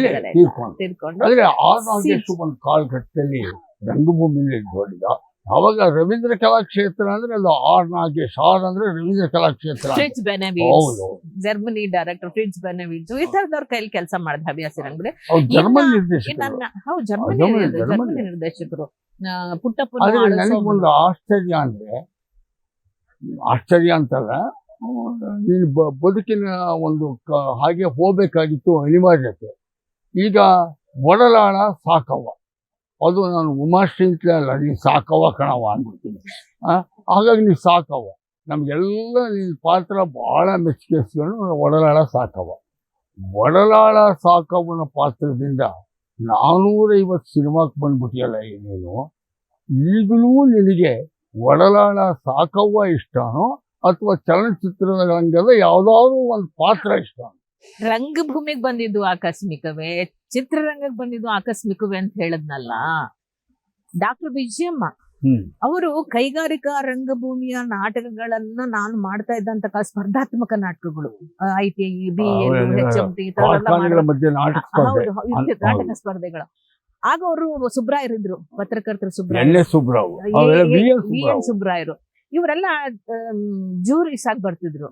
ಅವಾಗ್ಲೇ ಇವ್ರು ಅನ್ಕೋತಿದ್ರು, ಈ ಹುಡುಗಿ ಸಿನಿಮಾ ರಂಗಕ್ಕೆ ಹೋದ್ರೆ ಅವಳಿಗೆ ಒಳ್ಳೆ ಅವಕಾಶ ಇದ್ರೆ ಒಳ್ಳೆ ನಟಿ ಆಗ್ತಾಳೆ ಅಂತ. ಡಾಕ್ಟರ್ ವಿಜಯಮ್ಮ ಅವ್ರಿಗೆ, ಅವರು ನಮ್ ವಿಜಯಮ್ಮ ಅವರು, ನಾವ್ ಇವತ್ತಿಗೂ ತಾಯಿ ಸ್ಥಾನದಲ್ಲಿ ಆಯ್ತಾ. ಅವರು ಪುಟ್ಟಣ್ಣವ್ರಿಗೆ ರೆಕಮೆಂಡ್ ಮಾಡಿದ್ರು, ತುಂಬಾ ಒಳ್ಳೆ ನಟಿಯನ್ನ ಅವಕಾಶ ಕೊಟ್ಟು ಅಮೃತ ಘಳಿಗೆಯಲ್ಲಿ ಪಾತ್ರ ಕೊಟ್ಟು. ರಾಮಕೃಷ್ಣ ಮತ್ತು ನಂದು ಒಂದು ಸನ್ನಿವೇಶ, ಅವ್ರು ಏನ್ ಹೇಳ್ಕೊಟ್ರು ನನ್ಗೆ ಮಾಡ್ಲಿಕ್ ಬರಲೇ. ಈ ಕಡೆ ಲೈಟು ಹಿಂಗ್ ಮುಖ ತಗೋ, ಹಿಂಗೆತ್ತು, ಹೀಗ್ ಮಾತಾಡು, ಆಮೇಲೆ ಹೀಗ್. ನನ್ಗ ಗ್ರಾಮರೇ ಅರ್ಥ ಆಗ್ಲಿಲ್ಲ, ಸಿನಿಮಾ ಗ್ರಾಮರೇ ಅರ್ಥ ಆಗ್ಲಿಲ್ಲ. ಲೈಟಿಂಗು, ಕ್ಯಾಮ್ರಾ ಫೇಸ್ ಮಾಡೋದು ಏನೂ ಅರ್ಥ ಆಗ್ಲಿಲ್ಲ. ಫಸ್ಟ್ ನಾನು ಪಟ್ಟಣಕ್ಕೆ ಬಂದ ಪತ್ನಿಯರು ಅಂತ ಹೇಳ್ಬಿಟ್ಟು ನಮ್ಮ ಪಟ್ಟಣಕ್ಕೆ ಬಂದ ಪತ್ನಿಯರು ಆದ್ಮೇಲೆ ಎರಡನೇ ಪಟ್ಟಣಕ್ಕೆ ಪತ್ನಿಯರು, ಆಮೇಲೆ ಮರಳಿಗೂಡಿಗೆ ಒಂದ್ 4-5 ಸಿನಿಮಾ ಅಲ್ಲಲ್ಲಿ ಕಾಣಿಸ್ಕೊಂಡಿದ್ದೆ. ಬಂಗಾರದ ಜಿಂಕೆ, ನಾಗಾಭರಣಂದು ಈ ತರದೆಲ್ಲ. ಆಮೇಲೆ ಇದಕ್ಕೆ ಹೋದೆ. ಅದಕ್ಕೆ ಪುಟ್ಟಣ್ಣವ್ರು ಅಂದಿದ್ರು, ಇಲ್ಲ ವಿಜಯಮ್ಮ, ಈ ಹುಡುಗಿ ರಂಗಭೂಮಿಗೆ ಲಾಯಕ್ಕು, ಸಿನಿಮಾ ಕಮ್ಮ. ಅಣ್ಣ ಪುಟ್ಟಣ್ಣಜಿ ಅವ್ರು ತೀರ್ಕೊಂಡ ನಂತರದಲ್ಲಿ ನನ್ನ ಈ ಸಿನಿಮಾದಲ್ಲಿ ನಾನು ಅಸ್ತಿತ್ವ ಕಂಡುಕೊಂಡು ಗಟ್ಟಿ ಆದ್ಮೇಲೆ ವಿಜಯಮ್ಮ ಅವ್ರು ಬರ್ದಿದ್ರು, ಪುಟ್ಟಣ್ಣವ್ರು ಹೀಗೆ ಹೇಳಿದ್ರು ಅಂತ ಕೋಟ್ ಮಾಡಿ ರೂಪತರದಲ್ಲಿ ಅದೆಲ್ಲ ಬರ್ದಿದ್ರು. ಸೊ ಹಾಗಾಗಿ ಪುಟ್ಟಣ್ಣಾಜಿ ಅಂತವ್ರ ಕೈಯಲ್ಲಿ ನಾನು ಒಂದು ಸಿನಿಮಾ ಮಾಡಿದ್ರು ಕೂಡ ನನ್ಗೆ ಏನೋ ಗೊತ್ತಿಲ್ಲ. ಕೊನೆಗೆ ವೆರಿ ನೆಕ್ಸ್ಟ್ ಏನಾಯ್ತು, ಅನುಭವ. ಕಾಶಿನಾಥ್ ಡೈರೆಕ್ಟ್ ಮಾಡಿದ್ರಲ್ಲ, ಅವರು ಕೊನೆಗೆ ಒಂದಷ್ಟು ನನ್ನ ಸಂಸಾರದಲ್ಲಿ ಸರಿಗಮ್ಮ, ಒಡಲಾಳ ಮತ್ತೆ ಬೇರೆ ಬೇರೆ ನಾಟಕಗಳೆಲ್ಲ ನೋಡಿ ಬಂದು ಕೇಳಿದ್ರು, ಈ ಪಾತ್ರ ಮಾಡ್ತೀರ. ಬೇರೆ ತುಂಬಾ ಜನನ ಕೇಳಿದೆ, ನಾನು ನೆಗೆಟಿವ್ ರೋಲ್ ಬೇಡ ಅಂತಾರೆ. ಅರೆ ಏನಾದ್ರೆ ರಂಗಭೂಮಿ ಕಲಾವಿದರು ಯಾವ ಪಾತ್ರ ಕೊಟ್ರು ನಾವು ಮಾಡ್ತೀವಪ್ಪ ಅಂದ್ಬಿಟ್ಟು ನಾನು ಆ ಪಾತ್ರ ಮಾಡ್ದೆ. ಅದು ಸೆಡೆಸಿವ್ ರೋಲು, ನೆಗೆಟಿವ್ ರೋಲು. ಇಡೀ ರಾಜ್ಯದಾದ್ಯಂತ 2 ವರ್ಷ ಆ ಚಿತ್ರ ಸಕ್ಸಸ್ ಆಗ್ಬಿಟ್ಟು ಅನುಭವದ ದ್ರವ್ಯದ ಬಗ್ಗೆನೂ ಮಾತಾಡೋದು ಬೇಡ, ಅದರ ಪಾಸಿಟಿವ್ ನೆಗೆಟಿವ್ ಬೇಡ. ಅಲ್ಲಲ್ಲ, ಒಂದೇ ರಾತ್ರಿಗೆ 2 ವರ್ಷ ನಡೀತಾ ಸ್ಟಾರ್. ಅದಕ್ಕೆ ಜನಗಳ ಅಭಿರುಚಿಯು ಮತ್ತು ಆದ್ರೆ ನನಗೇನು ಅಂದ್ರೆ ನಿನಗೆ ಅದೊಂದು ಯಶಸ್ವಿ ಮೆಟ್ಲು. ಖಂಡಿತವಾಗ್ಲು ಕಾಶಿನಾಥ್ ಅವರು ಅದು ಅವಕಾಶ ಕೊಟ್ಟಿದ್ದಿದೆಯಲ್ಲ, ಖಂಡಿತವಾಗ್ಲೂ ಒಂದು ಯಶಸ್ಸಿನ ಮೆಟ್ಟಲ್ ಇಲ್ಲ ಅಂತ ಹೇಳಲ್ಲ. ಬಹಳಷ್ಟು ಜನ ನಿರ್ದೇಶಕರುಗಳು ನನ್ಗೆ ಅವಕಾಶಗಳನ್ನ ಕೊಟ್ಟಿದ್ದಾರೆ, ಒಳ್ಳೊಳ್ಳೆ ಸಿನಿಮಾಗಳನ್ನ ಮಾಡಿದೀನಿ. ನೀವ್ ಹೇಳಿದ್ರಿ ನಂಗೆ ತುಂಬಾ ಒಳ್ಳೆ ಚಾಲೆಂಜಿಂಗ್ ರೋಲ್ ಅವಕಾಶ ಸಿಗಲ್ಲ. ರವಿಚಂದ್ರನ್ ಪುಟ್ನಂಜ ಪದ್ಯ ಅನುಭವದ್ದು, ಪದ್ಯ ಅನುಭವ. ಪುಟ್ನಂಜದಲ್ಲಿ ಪುಟ್ಮಲ್ಲಿ ನಮ್ಮ ಸಾಕವನ್ನ ಅಂದ್ರೆ ಪದ್ಯ ಟು ಪುಟ್ಟಮಲ್ಲಿ ವ್ಯತ್ಯಾಸ ಖಂಡಿತವಾಗ್ಲು. ಈಗ ಅದು ಒಂಥರ ನೆಗೆಟಿವ್, ಇದು ಒಂಥರ ಹೌದು, ಮಧ್ಯದಲ್ಲಿ ಡಬಲ್ ಮೀನಿಂಗ್ ಕಾಮಿಡಿ ಕ್ಯಾರೆಕ್ಟರ್ಸ್ ಅದನ್ನ ಬ್ರೇಕ್ ಮಾಡಿ ಮತ್ತೆ ಉತ್ತಮ ಪಾತ್ರಗಳು, ತಾಯಿ ಪಾತ್ರ, ಅತ್ತೆ ಪಾತ್ರ, ಭಾವನಾತ್ಮಕ ಪಾತ್ರಗಳು ಮಾಡಬಲ್ಲಳು ಅಂತ ಚಿತ್ರರಂಗಕ್ಕೆ ಅನಿಸಿದ್ದು. ಅಲ್ಲಿವರೆಗೂ ಬರೀ ಅದನ್ನೇ ಯೂಸ್ ಮಾಡ್ತಾರೆ. ಉಮಾಶ್ರೀ ಅಂದ್ರೆ ಎಲ್ಲಾ ಚಿತ್ರದ್ದು ಇದೊಂದು ಜೋಡಿ ಇರಬೇಕು ಅಂತ ಆಗಿತ್ತು. ಅದೇ ಅದಕ್ಕೊಂದು ಬ್ರೇಕ್ ಕೊಟ್ಟಿದ್ದು. ಹೌದು, ಪುಟ್ನಂಜ ಚಿತ್ರದಿಂದ ಒಂದು ಒಳ್ಳೆ ಬ್ರೇಕ್ ಸಿಕ್ತು ನನಗೆ. ಆಮೇಲೆ ನಮ್ಮ ಗುಲಾಬಿ ಟಾಕೀಸ್, ಗಿರೀಶ್ ಕಾಸರವಳ್ಳಿ ಅವರ ಗುಲಾಬಿ ಟಾಕೀಸ್ ಕಲಾತ್ಮಕ ಚಿತ್ರ, ಅದು national award, national best actor. ನಾನ್ ಅನ್ಕೋತದೆ ಒಂದು 7 ಸಲ ಆದ್ರೂ ನನ್ಗೆ ಇದು ಸರಿ. ಮೊನ್ನೆ ರತ್ನನ್ ಪ್ರಪಂಚ ನಾನು 7 ಸಲ ಬಂದಿದೆ, 5 ಸಲ ಅಂತ ಕೇಳೋಣ ಅನ್ಕೊಂಡಿದ್ದೆ. ಸಪೋರ್ಟಿಂಗ್ ಆಕ್ಟ್ರೆಸ್ ಆಗಿ ಒಂದು ಸಲ ಬಂದಿದೆ. ಈಗ ಈ ಸಲ ಡಾಕ್ಟರ್ ರಾಜ್ಕುಮಾರ್ ಜೀವಮಾನ ಸಾಧನಾ ಪ್ರಶಸ್ತಿ ಸೇರಿ 8 ಆಗುತ್ತೆ. ಇಲ್ಲ, ನೀನು ಯಶಸ್ವಿ ನಟಿ ಮಾತಾಡೋ ಹಾಗಿಲ್ಲ. ಇಷ್ಟೋ ತನಕ ನಮ್ ಜನಗಳಿಗೆ ಗೊತ್ತಾಯ್ತು, ಪುಟ್ಟಣ್ಣ ಕನಗಾಳು, ಗಿರೀಶ್ ಕಾರ್ನಾಡು, BV ಕಾರಂತು, ರಾ ನಾಗೇಶು ಇವೆಲ್ಲರ ಇದ್ರೊಳಗಡೆ ಗರಡಿನಲ್ಲಿ ಬಂದಿದ್ದೀನಿ ನೀನು. ಹಾಗಾಗಿ ನಿನ್ನ ಅನುಭವ ವ್ಯಾಪಕ. ನಾಟಕದ ಮೇಷ್ಟ್ರುಗಳು, ನಾಟಕದ ಮೇಷ್ಟ್ರುಗಳು. ಆಮೇಲೆ ನಾವು CGಕ್ಕೆ ಬರೀ ಕಪ್ಪು ಬೆಳಪು ಲೈಟ್ ಅಲ್ಲ, ಆ ಮನುಷ್ಯನ ಬದುಕೇ ಒಂಥರ ರೋಮಾಂಚನ. ನನಗಂತೂ ಬಹಳ ಸ್ಫೂರ್ತಿ ಕೊಟ್ಟಂತ ಮನುಷ್ಯ ಅವರು. ಆ ಕಾರಣಕ್ಕೆ ಅಂಥವ್ರ ಗರಡಿ ಹೆಚ್ಚು ಕಮ್ಮಿ ನಾವು ಸಮಾನ ಮನಸ್ಸು. ನಾಟಕದಲ್ಲಿ ಬ್ರೇಕ್ ಓಡಲಾಳ, ನಾಟಕದಲ್ಲಿ ಬ್ರೇಕ್ ಸಿಕ್ಕ ಓಡಲಾಳ ಅಂತ ಒಂದು ಪಾತ್ರವನ್ನು ಸಾಕವನಿಂದ, ಇಲ್ಲಿ ಪುಟ್ಮಲ್ಲಿ ಪುಟ್ನಂಜಾಯಿಂದ, ಮತ್ತೆ ಗಿರೀಶ್ ಕಾರ್ನಾಡ್ ಬಹಳ ಸ್ಪಷ್ಟವಾಗಿ ಹೇಳೋದಾದ್ರೆ ರಂಗಭೂಮಿನಲ್ಲಿ ನಿನಗೆ ಮಹತ್ವದ ತಿರುವು ಕೊಟ್ಟಿದ್ದು ಅಂತಂದ್ರೆ ಅದು ಒಡಲಾಳ ಸಾಕವ್ವ. ಚಲನಚಿತ್ರ ಕ್ಷೇತ್ರದಲ್ಲಿ ಅಷ್ಟೇ ಮಹತ್ವ ತಿರುವು ಕೊಟ್ಟಿದ್ದು ಅಂದ್ರೆ ಪುಟ್ನಂಜರು ಪುಟ್ಮಲ್ಲಿ. ಕರೆಕ್ಟಾ? ಆಮೇಲೆ ಹೌದೌದು, ರಂಗಭೂಮಿನೇ ಒಂದು ವಿಶಿಷ್ಟವಾದಂತಹದ್ದು, ಆ ಶಕ್ತಿನೇ ಬೇರೆ. ಈಗ ಚಿದಂಬರರಾವ್ ಜಂಬೆ ಅವರ ಡೈರೆಕ್ಷನ್ ಅಲ್ಲೂ ಮಾಡಿದೆ ಶರ್ಮಿಷ್ಠೆ, ಅದು ಅತ್ಯದ್ಭುತವಾಗಿ ನಡೀತಾ ಇದೆ. ಅದು ಒಂದು 25ನೇ ಶೋ ನಾಡಿದ್ದು 13ನೇ ಕರೆದಿದ್ದೆ ನಾನು, ಬರೋಕ್ಕಾಗಲಿಲ್ಲ, ಕರೆದಿದ್ದೆ ನಾನು. ಆಮೇಲೆ ಇನ್ನೊಂದು, ಇದೆಲ್ಲದ್ರ ಮಧ್ಯದಲ್ಲಿ ನೀನು ಅನುಭವದಲ್ಲಿ ಜೀವನದಲ್ಲಿ ಕಷ್ಟ ನಷ್ಟ ಅನುಭವಿಸ್ಕೊಂಡು ಬಂದವರು, ವೃತ್ತಿರಂಗದಲ್ಲಿ ಎಲ್ಲ ಬಂದವರು. ರಾಜಕಾರಣಕ್ಕೆ ನಿನಗೆ ಎಳ್ಕೊಂಡು ಬಂದ ಶಕ್ತಿ ಯಾವುದು? ರಾಜಕೀಯ ಅನ್ನುವಂಥದ್ದು ನೋಡಿ, ನನ್ನ ತಂದೆ ಸ್ವಾತಂತ್ರ್ಯ ಹೋರಾಟಗಾರರು. ಸ್ವಾತಂತ್ರ್ಯ ಹೋರಾಟ ಡಿ ಮುನಿನರಸಪ್ಪ ಅಂತ ಹೇಳ್ಬಿಟ್ಟು ಅವ್ರಿಲ್ಲ ಇವತ್ತೊಂದು ದಿವಸ, ಪೆನ್ಷನ್ ತಗೋತಿದ್ರು ಸ್ವಾತಂತ್ರ್ಯ. ಅವ್ರು ಕಾಂಗ್ರೆಸ್ನವ್ರು ಆ ಕಾಲ. ಅಫ್ಕೋರ್ಸ್ ಅವಾಗೆಲ್ಲ ಕಾಂಗ್ರೆಸ್. ನಮ್ಮ ಮನೆ ವಾತಾವರಣ ಕಾಂಗ್ರೆಸ್ನ ವಾತಾವರಣ ಇತ್ತು. ನಮ್ಮ ತಲೆಯಲ್ಲೂ ಕೂಡ ನೀವು ಹೇಳಿದ್ರೆ ಒಂದು ಎಡಪಂಥೀಯ ಇದು, ಜಾತ್ಯತೀತ ಇದು, ಅದೆಲ್ಲ ನಮ್ಗೆ ಅವಾಗಿಂದಲೂ ಕೂಡ ಮೈಗೂಡಿಸ್ಕೊಂಡ್ಬಿಟ್ಟಿದ್ವಿ ಮಗುವಿಂದಲೂ ಕೂಡ. ನನ್ಗೆ ಅವ್ರು ಬರೋದು ಹೋಗೋದು, ಜನ ಬರೋದು, ನಮ್ಮಪ್ಪ ಪ್ರತಿ ವರ್ಷ ಒಂದೇ ಇಡೀ ಏರಿಯಾದಲ್ಲಿ, ಎಕ್ಸ್ಟೆನ್ಷನ್ ಏರಿಯಾದಲ್ಲಿ ಒಂದೇ ಮನೆ, ಫಸ್ಟ್ ಮನೆ ನಮ್ದಾದ್ರೂ ಕೂಡ ಆ ಮನೆ ಮೇಲೆ ಒಂದು ಬಾವುಟ ಫಸ್ಟ್ ಅವರೇ ನನ್ನ ಸ್ವಾತಂತ್ರ್ಯ ಸ್ವಾತಂತ್ರ್ಯದ ಬಾವುಟ ಹಾರಿಸಿದ್ರು ಸ್ವಾತಂತ್ರ್ಯ ದಿನದ ದಿವಸ. ಆ ಏರಿಯಾ ಬಂದು ಸಂಪಂಗಿ ರಾಮನಗರದಿಂದ ಸೋಮೇಶ್ವರ ನಗರಕ್ಕೆ ಶಿಫ್ಟ್ ಆಗಿದ್ವಿ. ಅಂದ್ರೆ ಬೆಂಗಳೂರು ಹಲಸೂರು ಹತ್ರ. ಅಲ್ಲ ವಿಲ್ಸನ್ ಗಾರ್ಡನ್. ವಿಲ್ಸನ್ ಗಾರ್ಡನ್ ಬೆಂಗಳೂರಲ್ಲಿ. ಜಯರಾಜ್ ಅವರೆಲ್ಲ MP ಜಯರಾಜ್ ಅವರೆಲ್ಲ ಎಲೆಕ್ಷನ್ ನಿಲ್ತಿದ್ರು ನಗರ ಪಾಲಿಕೆಗೆ ನಗರಸಭೆಗೆ ಹತ್ರದೇನೋ ಒಂದು. ಅವಾಗ ಇವರು ನಮ್ಮ ರಾಮಲಿಂಗಾರೆಡ್ಡಿ ಅವ್ರ ಕ್ಷೇತ್ರ ಜಯನಗರದಲ್ಲಿ. ಹೌದು, MLA ಗೆ ಅವ್ರ ಎಲೆಕ್ಷನ್ ಗೆ ಅನುಭವ ರಿಲೀಸ್ ಆಗಿತ್ತು. ಅವಾಗ ಅವ್ರ ಎಲೆಕ್ಷನ್ಗೆಲ್ಲ ಕೆಲಸ ಮಾಡಿದೆ ನಾನು ಅವಾಗ ನಟಿಯಾಗಿ. ಹಾಗಾಗಿ ನಿಮ್ಮ ತಂದೆಯ ಪ್ರಭಾವ ಇದೆ ಒಂದು. ಆಮೇಲೆ ಬದುಕು, ಸಿನಿಮಾ, ನಾಟಕ ಹಾಗೆ ಹೇಳ್ಕೊಂಡು ಹೋಗಿ ಹೋಗಿ ಹೋಗಿ ಹೋಗಿ ತುಂಬಾ ಜನ ಕೇಳಿದೆ ಕಾಂಗ್ರೆಸ್ಗೆ ಸೇರ್ಕೋಬೇಕು ಏನಾದ್ರು ನಾನು ಸೇರಿಸಿ ಯಾರು ಅಷ್ಟಾಗಿ ಇಂಟ್ರೆಸ್ಟ್ ತಗೊಳ್ಳಿಲ್ಲ. ಕೊನೆಗೆ ಬಂಗಾರಪ್ಪ ಅವರು, ನಮ್ಮ ಮಧು ಬಂಗಾರಪ್ಪ ಅವ್ರನ್ನ ಕೇಳಿದೆ. ಇದ್ರ ಮಧ್ಯೆ ಏನಾಯ್ತು, ನಮ್ಮ ಸ್ವಾಮಿಗಳು, ನಮ್ಮ ಸಮಾಜದ ದಯಾನಂದ ಸ್ವಾಮಿಗಳು ಅವ್ರು ಇಲ್ಲ ನಿಮ್ಮಂತ ಹೆಣ್ಮಕ್ಳು ಧೈರ್ಯವಾಗಿ ಮಾತಾಡ್ತೀವಿ, ನೀವೆಲ್ಲ ರಾಜಕೀಯಕ್ಕೆ ಬರ್ಬೇಕು, ಸಮಾಜ ಸೇವೆ ಮಾಡ್ಬೇಕು, ಅದು ಇದು ಅಂತಂದ್ರು. ಸರಿ ಇಲ್ಲಿ ನೋಡೋಣ, ನಾನು ಒಂದು ಪಾರ್ಟಿ ಸೇರ್ಕೊಳ್ಳೋಣ ಅಂತ ಹೇಳ್ಬಿಟ್ಟು ರಿಕ್ವೆಸ್ಟ್ ಮಾಡ್ದೆ. ಮಧು ಬಂಗಾರಪ್ಪ ಏನ್ ಮಾಡ್ಬಿಟ್ರು, ಸ್ವಲ್ಪ ದಿವಸ ವೇಟ್ ಮಾಡಿ ನಾನು ಹೇಳ್ತೀನಿ ನಿಮ್ಗೆ ಅಂದ್ರೆ. ನಾನು ಇಂಟ್ರೆಸ್ಟೆಡ್ ಕಾಂಗ್ರೆಸ್ ಸೇರ್ಬೇಕು, ಬಟ್ ಅವರು ಬಂಗಾರಪುರ ಒಂದು ಪಾರ್ಟಿ ಕಟ್ಟಿದ್ರಲ್ಲ, ಕರ್ನಾಟಕ ಕಾಂಗ್ರೆಸ್ ಪಾರ್ಟಿ, ಅದ್ರಲ್ಲಿ ತಗೊಂಡ್ಬಿಟ್ರು. ಸೊ ಅವ್ರ ಜೊತೆನಲ್ಲಿ ಕೆಲಸ ಮಾಡ್ತಾ ಮಾಡ್ತಾ ಮತ್ತೆ ಆ ಪಾರ್ಟಿ ಕಾಂಗ್ರೆಸ್ ಅಲ್ಲಿ ವಿಲೀನ ಆಯ್ತು. ಅಲ್ಲಿಂದ ಹೀಗೆ ಜೊತೆಗೆ ನನ್ಗೆ ಏನ್ ಅನಿಸ್ತಾ ಇತ್ತು ಅಂತ ಹೇಳಿದ್ರೆ 35 ವರ್ಷ 38 ವರ್ಷ ಇರ್ಬೋದು ನಾನು ರಾಜಕಾರಣಕ್ಕೆ ಬಂದಿದ್ದು. 92 ನಲ್ಲಿ ಜಾಯ್ನ್ ಆಗಿದ್ದು. ಈಗ 2022 33 ವರ್ಷ ಆಗೋಯ್ತು ನಾನು ಬಂದು. ಅವಾಗ ನನ್ಗೆ ಏನ್ ಅನಿಸ್ತಿತ್ತು ಅಂದ್ರೆ, ಒಂದು ವಯಸ್ಸು ಅಂತ ದಾಟಿದ ನಂತರ ನನ್ನ ಬದುಕಿನ ದಿನಗಳನ್ನ ಹೇಗ್ ಕಳಿಬಹುದು ಒಂದು. ಆಮೇಲೆ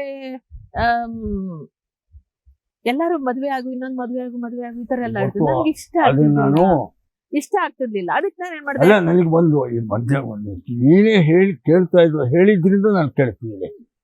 ನನಗೆ ಒಂದ್ಸಲ TN ಸೀತಾರಾಮ್ ಹೇಳಿದ ಜ್ಞಾಪಕ. ನಾನು ಉಮಾಶ್ರೀಗೆ ಇನ್ನೊಂದು ಮದುವೆ ಮಾಡ್ಸಕ್ ಓಡಾಡಿದೆ ಅಂತ. ಕರೆಕ್ಟಾ? ಎಸ್, TN ಸೀತಾರಾಮ್ ಅವರು. ನಿನ್ನೆ ಅವ್ರ ಜೊತೆ ಮಾತಾಡ್ತಿದ್ದೆ, ನಾಟಕಕ್ಕೆ ಬಂದಿದ್ರು, ಅದ್ಭುತವಾಗಿ ಮಾಡ್ದೆ ಕಣೋ ಮಂಗ ಅಂತೆಲ್ಲ ಫೋನ್ ಮಾಡಿದ್ರು. ಸೊ ಅವ್ರು ಅವಾಗೆಲ್ಲ ಒಂದ್ ರೀತಿಯ 80s ಅಲ್ಲಿ ಈ ತರದೆಲ್ಲ ಬಹಳ ವಿಡೋಸ್ ನ ಮದುವೆ ಮಾಡ್ಕೊಳ್ಳೋದು, ಮದುವೆ ಆದರ್ಶದ ಬದುಕುಗಳು ಈ ತರದೆಲ್ಲ ಬಹಳ ಇದ್ರು. ಆ ತರದ ಜನ ಬಹಳ. ನಾನ್ ಮಾಡ್ಕೊಳಕ್ ಹೋಗ್ಲಿಲ್ಲ. ನನ್ಗೆ ಅನಿಸ್ತಾ ಇತ್ತು, ಹಾಗಾದ್ರೆ ನನ್ನ ದಿನಗಳನ್ನ ಹೇಗ್ ಕಳಿಯೋದು ನಾನು. ಒಂದು ಹಂತಕ್ಕೆ ಬಂದಾಗ ಸಿನಿಮಾ ಕಡಿಮೆ ಆಗ್ಬೋದು, ನಾಟಕಗಳು ಕಡಿಮೆ ಆಗ್ಬೋದು. ಹಾಗಾದ್ರೆ ನಾನು ಇದನ್ನೆಲ್ಲ ಮರೆತು ಮುಂದೆ ಹೋಗೋದು ಹೇಗೆ? ನಾನು ಯಾವಾಗ ಬ್ಯುಸಿ ಇಟ್ಕೊಳಕ್ ಏನಾದ್ರು ಮಾಡ್ಬೇಕಲ್ಲ. ಹಾಗಾದ್ರೆ ನಾನು ರಾಜಕೀಯಕ್ಕೆ ಸೇರ್ಕೊಳ್ಳೋಣ. ಯಾವ್ದೋ ಸಂಘ ಸಂಸ್ಥೆ ಕಟ್ಕೊಂಡು ಮಾಡೋಷ್ಟು ಯೋಗ್ಯತೆ ಅರ್ಹತೆ ಇಲ್ಲ. ಒಂದ್ ಸಂಸ್ಥೆ ಜೊತೆಲೆ ಸೇರ್ಕೊಂಡು ಏನಾದ್ರು ಕೆಲಸಗಳು ಮಾಡ್ತಾ ಹೋದ್ರೆ ನಾನು ಸಮಯ ಕಳಿಬಹುದಲ್ಲ ಅನ್ಕೊಂಡ್ ಬಂದೆ. ಹಾಗೆ ಬಂದು ಒಬ್ಬರನ್ನ ನೋಡೋದು, ಈಗ ನಿಮ್ ಭಾಷಣ ಕೇಳೋದು, ನೀವ್ ಏನ್ ಓದ್ತೀರಿ, ಹೇಗ್ ನಡ್ಕೋತೀರಿ, ಹೇಗಿರ್ತೀರಿ, ಹೆಟ್ಟ ಕಲ್ಲು ಹೆಂಗಂದ್ರೆ ಹತ್ರ ಪತ್ರ ಮಾತಾಡೋದು, ಎಗ್ಗಿಲ್ಲ ಗಂಡಸರನ್ನ ಅನ್ನೋದು ಬಹಳ ಹೊರಟು.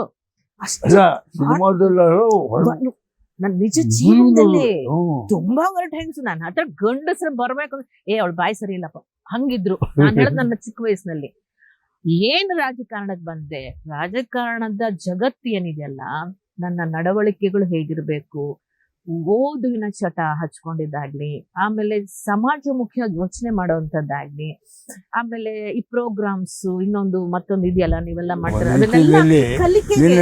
ಜೀವನ ಶೈಲಿನೇ ಬದಲಾಗೋಯ್ತು.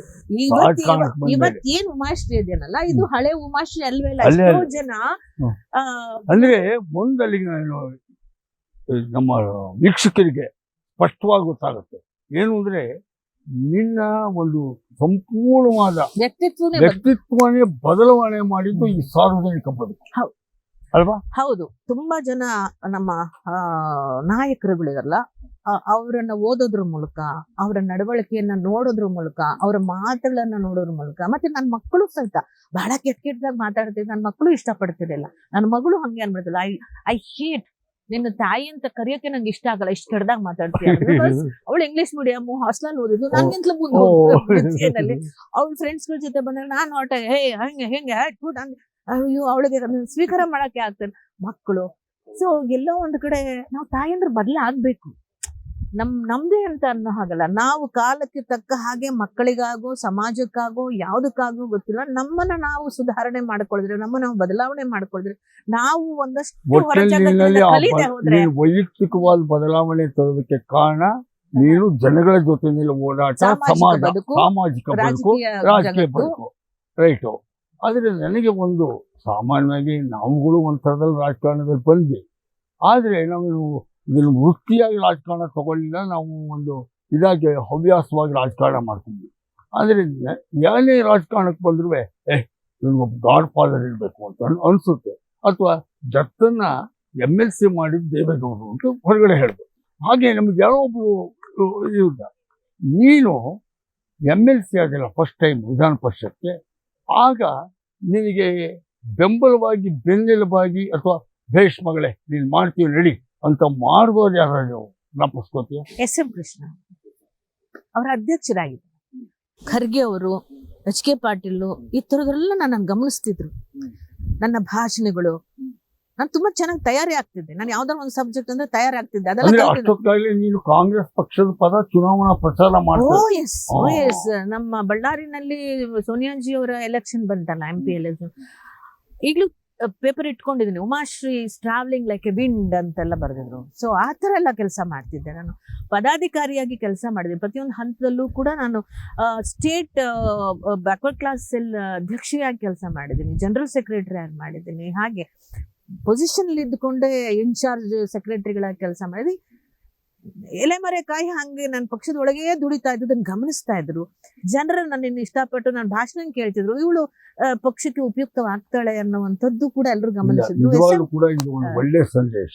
ಯಾಕೆಂದ್ರೆ ನಮಗೆ ಇತ್ತೀಚಿನ ರಾಜಕಾರಣ ನೋಡ್ತಾ ಇದ್ರೆ ಕಾರ್ಯಕರ್ತರುಗಳಿಗೆ ಅಯ್ಯೋ ಎಲ್ಲೋ ನಮ್ಮಂತ ಪಕ್ಷಕ್ಕೆ ದುಡಿಯುವಂತ ಯಾವುದೇ ಪಕ್ಷ ಇದೆ, ನಮ್ಮಂತ ದುಡಿಯುವಂತ ಕಾರ್ಯಕರ್ತರಿಗೆ ನಮ್ಮೊಂದು ರೆಕಗ್ನಿಷನ್ ಇರುತ್ತಾ, ನಮ್ಗೊಂದು ಗುರುತಿಸ್ತಾರ, ನಮ್ಮ ಸೇವೆ ನಿಷ್ಠೆ, ಪಕ್ಷ ನಿಷ್ಠೆ ಅಂತಂದ್ರೆ ಇವತ್ತು ಉಮಾಶ್ರೀ ಅಂತವ್ರನ್ನ SM ಕೃಷ್ಣ, HK ಪಾಟೀಲ್, ಧರ್ಮಸಿಂಗು ಇವರೆಲ್ಲ ಗುರುತಿಸಿ ಒಂದು ಸ್ಥಾನ ಕೊಟ್ಟು ಅಂತಂದ್ರೆ 2001ರಲ್ಲಿ MLC ಮಾಡಿ ಮತ್ತೆ 2008ರಲ್ಲಿ ನನ್ನನ್ನು ಗುರುತಿಸಿ ಖರ್ಗೆಜಿ ಅವರು MLA ಟಿಕೆಟ್ ಕೊಟ್ಟರು. ಅದರಿಂದ ಆಮೇಲೆ 2013ರಲ್ಲಿ ನನ್ನ ಗುರುತಿಸಿ ಸಿದ್ದರಾಮಯ್ಯಜಿ ಮಿನಿಸ್ಟರ್ ಮಾಡಿದ್ರು.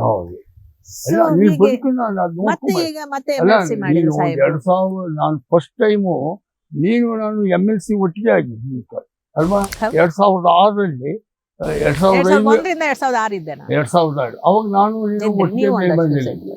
ಅವತ್ತಿಂದ ನಾನು ನೋಡ್ಕೊಂಡ್ ಬಂದಿದ್ದೀನಿ. ಈಗ ತೇರದಾಳ ಕ್ಷೇತ್ರ ನೀನು MLA ಆಗಿದ್ದ ಕ್ಷೇತ್ರ, ನೀನು ಮಿನಿಸ್ಟರ್ ಆಗಿ ರೆಪ್ರೆಸೆಂಟ್ ಮಾಡಿದಂಥ ಕ್ಷೇತ್ರ.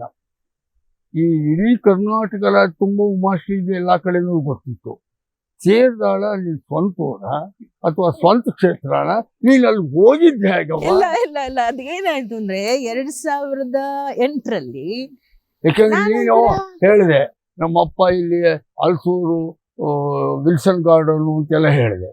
ವಿಲ್ಸನ್ ಗಾರ್ಡನ್ ಹೆಣ್ಮಗಳು ಹೋಗಿ ಆ ತೇರದಾಳಕ್ಕೆ ಹೋಗಿ ಅಲ್ಲಿ ನಿಂತ್ಕೊಂಡು MLA ಆಗಿ ಅಲ್ಲಿ ನಿಂತ್ಕೊಂಡು ಮಂತ್ರಿ ಆದೆ ಅಂದ್ರೆ ಇನ್ನ ಈ ಪಯಣ ಹೇಗ? ಅಲ್ಲ, ನನ್ನ ಹಾಗೆ ಏನಾಗಲ್ವೋ ಅದ್ರ ಬೆನ್ ಹತ್ತು ಹೋಗಿ ಆಗೋ ಹಾಗೆ ಸಾಧನೆ ಮಾಡ್ಕೊಂಡೇ ಬರ್ಬೇಕು ಅಂತ ಹಠ ಇಟ್ಟು ಗುರಿ ಇಟ್ರೆ ಅದು ಮಾಡೇ ತೀರ್ತೀನಿ ನಾನು. ಆ ಥರದ ಒಂದು ಕೆಟ್ಟ ಬುದ್ಧಿ ನನ್ನಲ್ಲಿ ಇದೆ. ಆಯ್ತು, ಅದು ಕೆಟ್ಟದ್ದು ಅದು ಒಳ್ಳೇದ. ನನ್ಗೆ ಏನಾಗ್ತಿತ್ತು, ನನ್ನ ಬಂಗಾರಪ್ಪಾಜಿಯವರು ಫಸ್ಟ್ ನಂಗೆ ಟಿಕೆಟ್ ಕೊಟ್ಟಿದ್ದು KCP ಇಂದ ಹುಬ್ಳಿ ರೂರಲ್. ನಿಮಗ್ ಗೊತ್ತಿರ್ಲಿ ಅಣ್ಣ, ಆ ಎಲೆಕ್ಷನ್ ಅಲ್ಲಿ ಏನು 1995 ಫಸ್ಟ್ ಎಲೆಕ್ಷನ್ ನಂದು, 1995 ಡೈರೆಕ್ಟ್ ಎಲೆಕ್ಷನ್ ಫಸ್ಟ್. ಆ ಟೈಮಲ್ಲಿ ಪುಟ್ನಂಜ ನಡೀತಿತ್ತು. ಆ ಟೈಮಲ್ಲಿ ನನಗೆ ಫಸ್ಟ್ ಡೈರೆಕ್ಟ್ ಎಲೆಕ್ಷನ್ ಬಂದಿದ್ದಲ್ವ ಇಲ್ಲೇ ಹುಬ್ಳಿ ರೂರಲ್ಗೆ. ಆ ಎಲೆಕ್ಷನ್ ಅಲ್ಲಿ ನಾನು, ಜಗದೀಶ್ ಶೆಟ್ರು, ಬಸವರಾಜ ಬೊಮ್ಮಾಯಿ, ಪಪ್ಪಿರಾಯನಗೌಡ, ಈ ತರದ ನಂಗೆ ಏನು ಗೊತ್ತಿಲ್ಲ. ಚಂದ್ರಶೇಖರ್ ಅವ್ರು ತೀರ್ಕೊಂಡಿದ್ರು, ಅವರು ಇನಿಷಿಯಲ್ ಏನೋ ಇದೆ ಅಣ್ಣ, ಅವಾಗ ಆಕ್ಸಿಡೆಂಟ್ ಅಲ್ಲಿ ತೀರ್ಕೊಂಡಿದ್ರು. ಅವ್ರ ಜಾಗಕ್ಕೆ ನನ್ನನ್ನು ಹಾಕ್ಬಿಟ್ರು. ನನ್ಗೆ ಊರು ಗೊತ್ತಿಲ್ಲ, ಏನ್ ಗೊತ್ತಿಲ್ಲ, ಒಂದ್ ಸೂಟ್ ಕೇಸ್ ಹಿಡ್ಕೊಂಡು ಬಂದಿದ್ದಷ್ಟೇ. ಬಂದೆ, ಎಲೆಕ್ಷನ್ ನಿಂತೆ. ಎಷ್ಟು 4,000 5,000 ಓಟ್ ತಗೊಂಡು ಬಟ್ ಅಲ್ಲಿಗೆ ಸೇರಿದಾಳೆ ಹೇಗೆ ಬಂತು? ಅದು ಒಂದು ಎಕ್ಸ್ಪೀರಿಯನ್ಸ್. ಆಮೇಲೆ MLC ಆಗಿದ್ನಲ್ಲ, ಈ MLC ಆದಂತ 2008ರಲ್ಲಿ ಏನಾಗುತ್ತೋ ಆಗತ್ತೆ, ನಾನು ಒಂದ್ 2-3 ಕಡೆ ಟಿಕೆಟ್ ಕೇಳೇ ಬಿಡೋಣ ಅಂದ್ಬಿಟ್ಟು ಬ್ಯಾಂಗ್ಳೂರ್ ರೂರಲ್ಗೂ ಅರ್ಜಿ ಹಾಕಿದೆ, ಬೆಳಗಾಂ ಇದಕ್ಕೂ ಹಾಕಿದೆ, ತೇರ್ದಾಳಕ್ಕೂ ಹಾಕಿದೆ. ಅಷ್ಟ್ರಲ್ಲಿ ಏನ್ ಮಾಡಿದ್ದೆ, MLC ಆದಾಗ ನಿಮ್ಗೂ ಗೊತ್ತು, ನೇಕಾರ ವಿಷಯದಲ್ಲಿ ಸಂಘಟನೆ ಮಾಡಿದ್ದೆ, ಅವ್ರ ಜೊತೆ ಅವ್ರಿಗೆ ಬೇಕಾದಂತಹ ಒಂದು ಯೋಜನೆಗಳನ್ನ ಧರ್ಮಸಿಂಗ್ ಅವ್ರ ಕಾಲದಲ್ಲಿ, ಸಿದ್ದರಾಮಯ್ಯಜಿ ಅವರ ಹಣಕಾಸು ಮಂತ್ರಿಗಳು ಸಮ್ಮಿಶ್ರ ಸರ್ಕಾರ ಇದ್ದಾಗ ಒಂದಷ್ಟು ಧರ್ಮಸಿಂಗ್ ಮುಖ್ಯಮಂತ್ರಿ, ಹೌದೌದು, ಅದನ್ನ ಅನುಷ್ಠಾನ ಮಾಡಿಸಿದ್ದೆ, ಬಡ್ಜೆಟ್ ಅಲ್ಲಿ ಘೋಷಣೆ ಮಾಡಿಸಿದ್ದೆ. ಆಮೇಲೆ ಜನಾಂಗ ಜಾಸ್ತಿ, ನನ್ಗೆ ಆ ಐಡಿಯಾನೇ ಇಲ್ಲ. ಸಮುದಾಯದ ನೇಕಾರ ಇದಾರೆ, ನಾನ್ ನೇಕಾರ ಕೆಲಸ ಇಡೀ ರಾಜ್ಯದಲ್ಲಿ ಮಾಡಿದ್ದೀನಿ, ಸೊ ಎಲ್ಲೋ ಒಂದ್ ಕಡೆ ನೇಕಾರನ ಕೈ ಹಿಡಿಬಹುದೇನೋ ಅನ್ನೋ ನಿರೀಕ್ಷೆಯಲ್ಲಿ ಕೇಳ್ಬಿಟ್ಟೆ. ಅದೇನಾಯ್ತು, 2 ಕಡೆ ಫೇಲ್ ಆಗಿ ತೇರ್ದಳ ಸಕ್ಸಸ್ ಆಗೋಯ್ತು. ಆಮೇಲೆ ನೋಡಿದ್ರೆ ಒಂದು ದಿವ್ಸಕ್ಕೆ ಅಲ್ಲಿ ಹೋದವಳಲ್ಲ, ಏನು ಗೊತ್ತಿಲ್ಲ, ಕಲ್ಲಪ್ಪ ಮಲ್ಲಪ್ಪ ಗೊತ್ತಿಲ್ಲ, ಯಾವ ಊರು ಗೊತ್ತಿಲ್ಲ, ಯಾವ ಓಣಿ ಗೊತ್ತಿಲ್ಲ, ಏನೂ ಗೊತ್ತಿಲ್ಲ, ದಿಢೀರ್ ಅಂತ ಹೋಗಿದ್ದು ಅಷ್ಟೇನೆ. ದಿಢೀರ್ ಅಂತ ಹೋಗಿದ್ದಿ, ನಾಳೆ ಲಾಸ್ಟ್ ನಾಮಿನೇಷನ್, ಇವತ್ತು ಹೋಗಿ ಖರ್ಗೆಜಿಯವ್ರಿಗೆ ನಾನು ಹೋಗಲ್ಲ ಸರ್, ದಯವಿಟ್ಟು ಬೇಡ ಸರ್. ಆಗ ನನಗ್ ಶಕ್ತಿ ತುಂಬಿದವರು ಖರ್ಗೆಜಿಯವರ ಮಿಸ್ಸಸ್. ಬುದ್ಧಿ ಇದೆಯಾ ನಿನ್ಗೆ, ಈ ತರದೊಂದು ಕ್ಷೇತ್ರ ಅವಾಗ ಡಿಲಿಮಿಟೇಷನ್, ನ್ಯೂ ಕಾನ್ಸ್ಟೆಂಟ್ ಸಿಗೋದೇ ಕಷ್ಟ, ನಿನ್ಗೆ ಹೋಗು, ಫೇಲ್ ಆಗ್ತೀಯೋ ಪಾಸ್ ಆಗ್ತೀಯೋ, ಒಂದು ಕ್ಷೇತ್ರ ಅಂತ ಹಿಡ್ಕೊಂಡು ಕೆಲಸ ಮಾಡೋ, ಮುಂದೆ ಭಗವಂತ ನಿನಗೆ ಆಶೀರ್ವಾದ ಮಾಡ್ಬೋದು ಅಂತ ನನಗೆ ಕರೆಕ್ಟ್ ಆಗಿ ಗೈಡ್ ಮಾಡಿದ್ರು. ಆ ತಾಯಿಯಿಂದ ನಾನು ಅಲ್ಲಿ ಹೋದೆ. ಅಲ್ಲಿ ನಾನು ಯಾರಂತ ಕೇಳೋರೊಬ್ರು ಇಲ್ಲ, ಹೊಸದೊಂದು ಎಲ್ಲಿಂದನೋ ಧುತ್ ಅಂತ ಪ್ರತ್ಯಕ್ಷ ಆದ್ರೆ ಅಲ್ಲಿ ಅನೇಕ ವರ್ಷಗಳಿಂದ ದುಡ್ದವ್ರ ಗತಿ ಏನಾಗ್ಬೇಕು. ಅಯ್ಯೋ, ದೊಡ್ಡ ಹೋರಾಟ ಏನು, ಟಿವಿಗಳಲ್ಲಿ ಬೆಂಕಿಗಳು ಹಚ್ಚೋದೇನು, ಪ್ರತಿಭಟನೆ ಏನು, ಇನ್ನೊಂದು ಮತ್ತೊಂದು ನಡೀತಾ ಇದೆ. ಪೊಲೀಸ್ನವ್ರು ನೀವೆಲ್ಲೂ ಹೋಗ್ಬಾರ್ದು, ಒಬ್ಬರ ಮನೆಯಲ್ಲೂ ನೀರು ಕುಡಿಬಾರ್ದು ಅಂತ ತಾಕೀತ್ ಮಾಡ್ತಾರೆ. ಬೆಂಕಿ ಹತ್ಕೊಂಡು ಉರಿತಾ ಇತ್ತು ಅಲ್ಲಿ ತೇರ್ದಾಳ ನಗರದಲ್ಲಿ. ಆಗ ಖರ್ಗೆರು, ನಮ್ಮ ಸಿದ್ದು ನ್ಯಾಮಗೌಡರು ಇಲ್ಲ, ಅವ್ರಿಗೆ ಹೇಳಿ ನೋಡಪ್ಪ ನಾಮಿನೇಷನ್ ಮಾಡ್ಬಿಡ್ರಿ ಅಂತ. ಅವ್ರ ನಾಮಿನೇಷನ್ ಹೋದ್ರೆ ಆ ಗುಂಪಲ್ಲಿ ನಾನು ನಾಮಿನೇಷನ್ ಪತ್ರಗಳು ಸಲ್ಲಿಸಿ ಬಂದಿದ್ದೀನಿ. ಒಂದು ವಾರ ಒಳಗಡೆನೆ ಬಿಟ್ಕೊಳ್ಳಿಲ್ಲ ನನ್ನ. ಲಾಸ್ಟ್ ಡೇ ವಿತ್ಡ್ರಾಯಲ್ಸ್ ಇದ್ದಾಗ ವಿತ್ಡ್ರಾಯಲ್ಸು ಆಗೋಯ್ತು. ನಾನು ಒಬ್ಳೆ ಕ್ಯಾಂಡಿಡೇಟ್ ಕಾಂಗ್ರೆಸ್ ಇಂದ ಉಳ್ಕೊಂಡಿದ್ದು. ಮತ್ ಅವಾಗ ಒಂದು 8-10 ಹಳ್ಳಿಯವರು ಸೇರ್ಕೊಂಡು ತೇರ್ದಾಳ ಸಿಟಿಯವರೆಲ್ಲ ಕರೆದು, ನೀವ್ ಏನ್ ಮಾಡ್ತೀರೋ ಮಾಡ್ರಿ, ನಮ್ಮ ಕ್ಯಾಂಡಿಡೇಟ್ ಇಲ್ದಂಗ ಆಗುತ್ತೆ, ನಾವ್ ಆ ಹೆಣ್ಮಗಳನ್ನ ಕರ್ಕೊಂಡು ಎಲೆಕ್ಷನ್ ಮಾಡ್ತೀವಿ ಅಂತ ಆ 8 ಹಳ್ಳಿಯವರು ಕೂಡ ಗಟ್ಟಿಯಾಗಿ ನಿಂತ್ಕೊಂಡ್ರು. ಆಗೆಲ್ಲರೂ ಸೇರಿ ಎಲೆಕ್ಷನ್ ಮಾಡಿದ್ರು. 10 ದಿವಸ ಏನು ಗೊತ್ತಿಲ್ಲ, ಯಾರು ಏನ್ ಕೊಟ್ನೋ, ಏನ್ ಬಿಟ್ನೋ, ಏನ್ ಕೈ ಮುಗಿದ್ನೋ. ನಾನೇ ಅಲ್ಲ, ಈ ಕಲರ್ ಆಗ್ಬಿಟ್ಟೆ. ಒಟ್ನಲ್ಲಿ ಮಾಡಿದೆ. 10 ದಿವಸದಲ್ಲಿ 55,000 ಓಟ್ ಕೊಟ್ರು ಜನ. ಮತ್ತೆ ಸೋತಾಗ ಇನ್ನ 5 ವರ್ಷ ಅಲ್ಲೇ ಇದ್ದು ಮನೆ ಮಾಡ್ಕೊಂಡು, ನೀನು ಮೊದಲನೇ ಸ್ಥಳದಲ್ಲೇನೆ 55,000 ಓಟು. ನಾನು ಅದೇ ಅನ್ಬಹುದೇ, ಅದರಿಂದ ನಾನು ಮೆಚ್ಕೋತೀನಿ ಸಾಹಸನ. ನನಗೂ ಅವಾಗ ನಾವು ಮಾಡಿದ ಸಾಹಸನೇ ನಮ್ಗೆ ಜ್ಞಾಪಕ ಬರುತ್ತೆ. ಆದ್ರಿಂದ 2008 ಫೇಲ್ಯೂರ್ ಆಯ್ತು, 2013 ನಾನು ಹಾಗೆ ಆದೆ, ನೀನು ಬಟ್ ಏನಂದ್ರೆ ನಾನು ತೇರ್ದಾಳದ ಜನ ನನ್ನ ಒಂದು ಕೆಲಸದ ಬಗ್ಗೆ ಆಗ್ಲಿ, ಅಥವಾ ನನ್ನ ಕಮಿಟ್ಮೆಂಟ್ ಬಗ್ಗೆ ಆಗ್ಲಿ, ನಾನು ಸಂಘಟನೆ ಮಾಡ್ತಾ ಇದ್ದಾಗ್ಲಿ, ಕಾಂಗ್ರೆಸ್ 0 ಇಂದ ಕಟ್ಟಬೇಕಾಗಿತ್ತಲ್ಲಿ, ಕಾಂಗ್ರೆಸ್ ಕಟ್ಟಿದ್ದಾಗ್ಲಿ, ಇದನ್ನೆಲ್ಲ ನೋಡಿದ್ರಲ್ಲ, ಆ ಕ್ಷೇತ್ರದ ಜನತೆ ಶರಣು ನನ್ನನ್ನು ಕೈ ಹಿಡಿದ್ರು.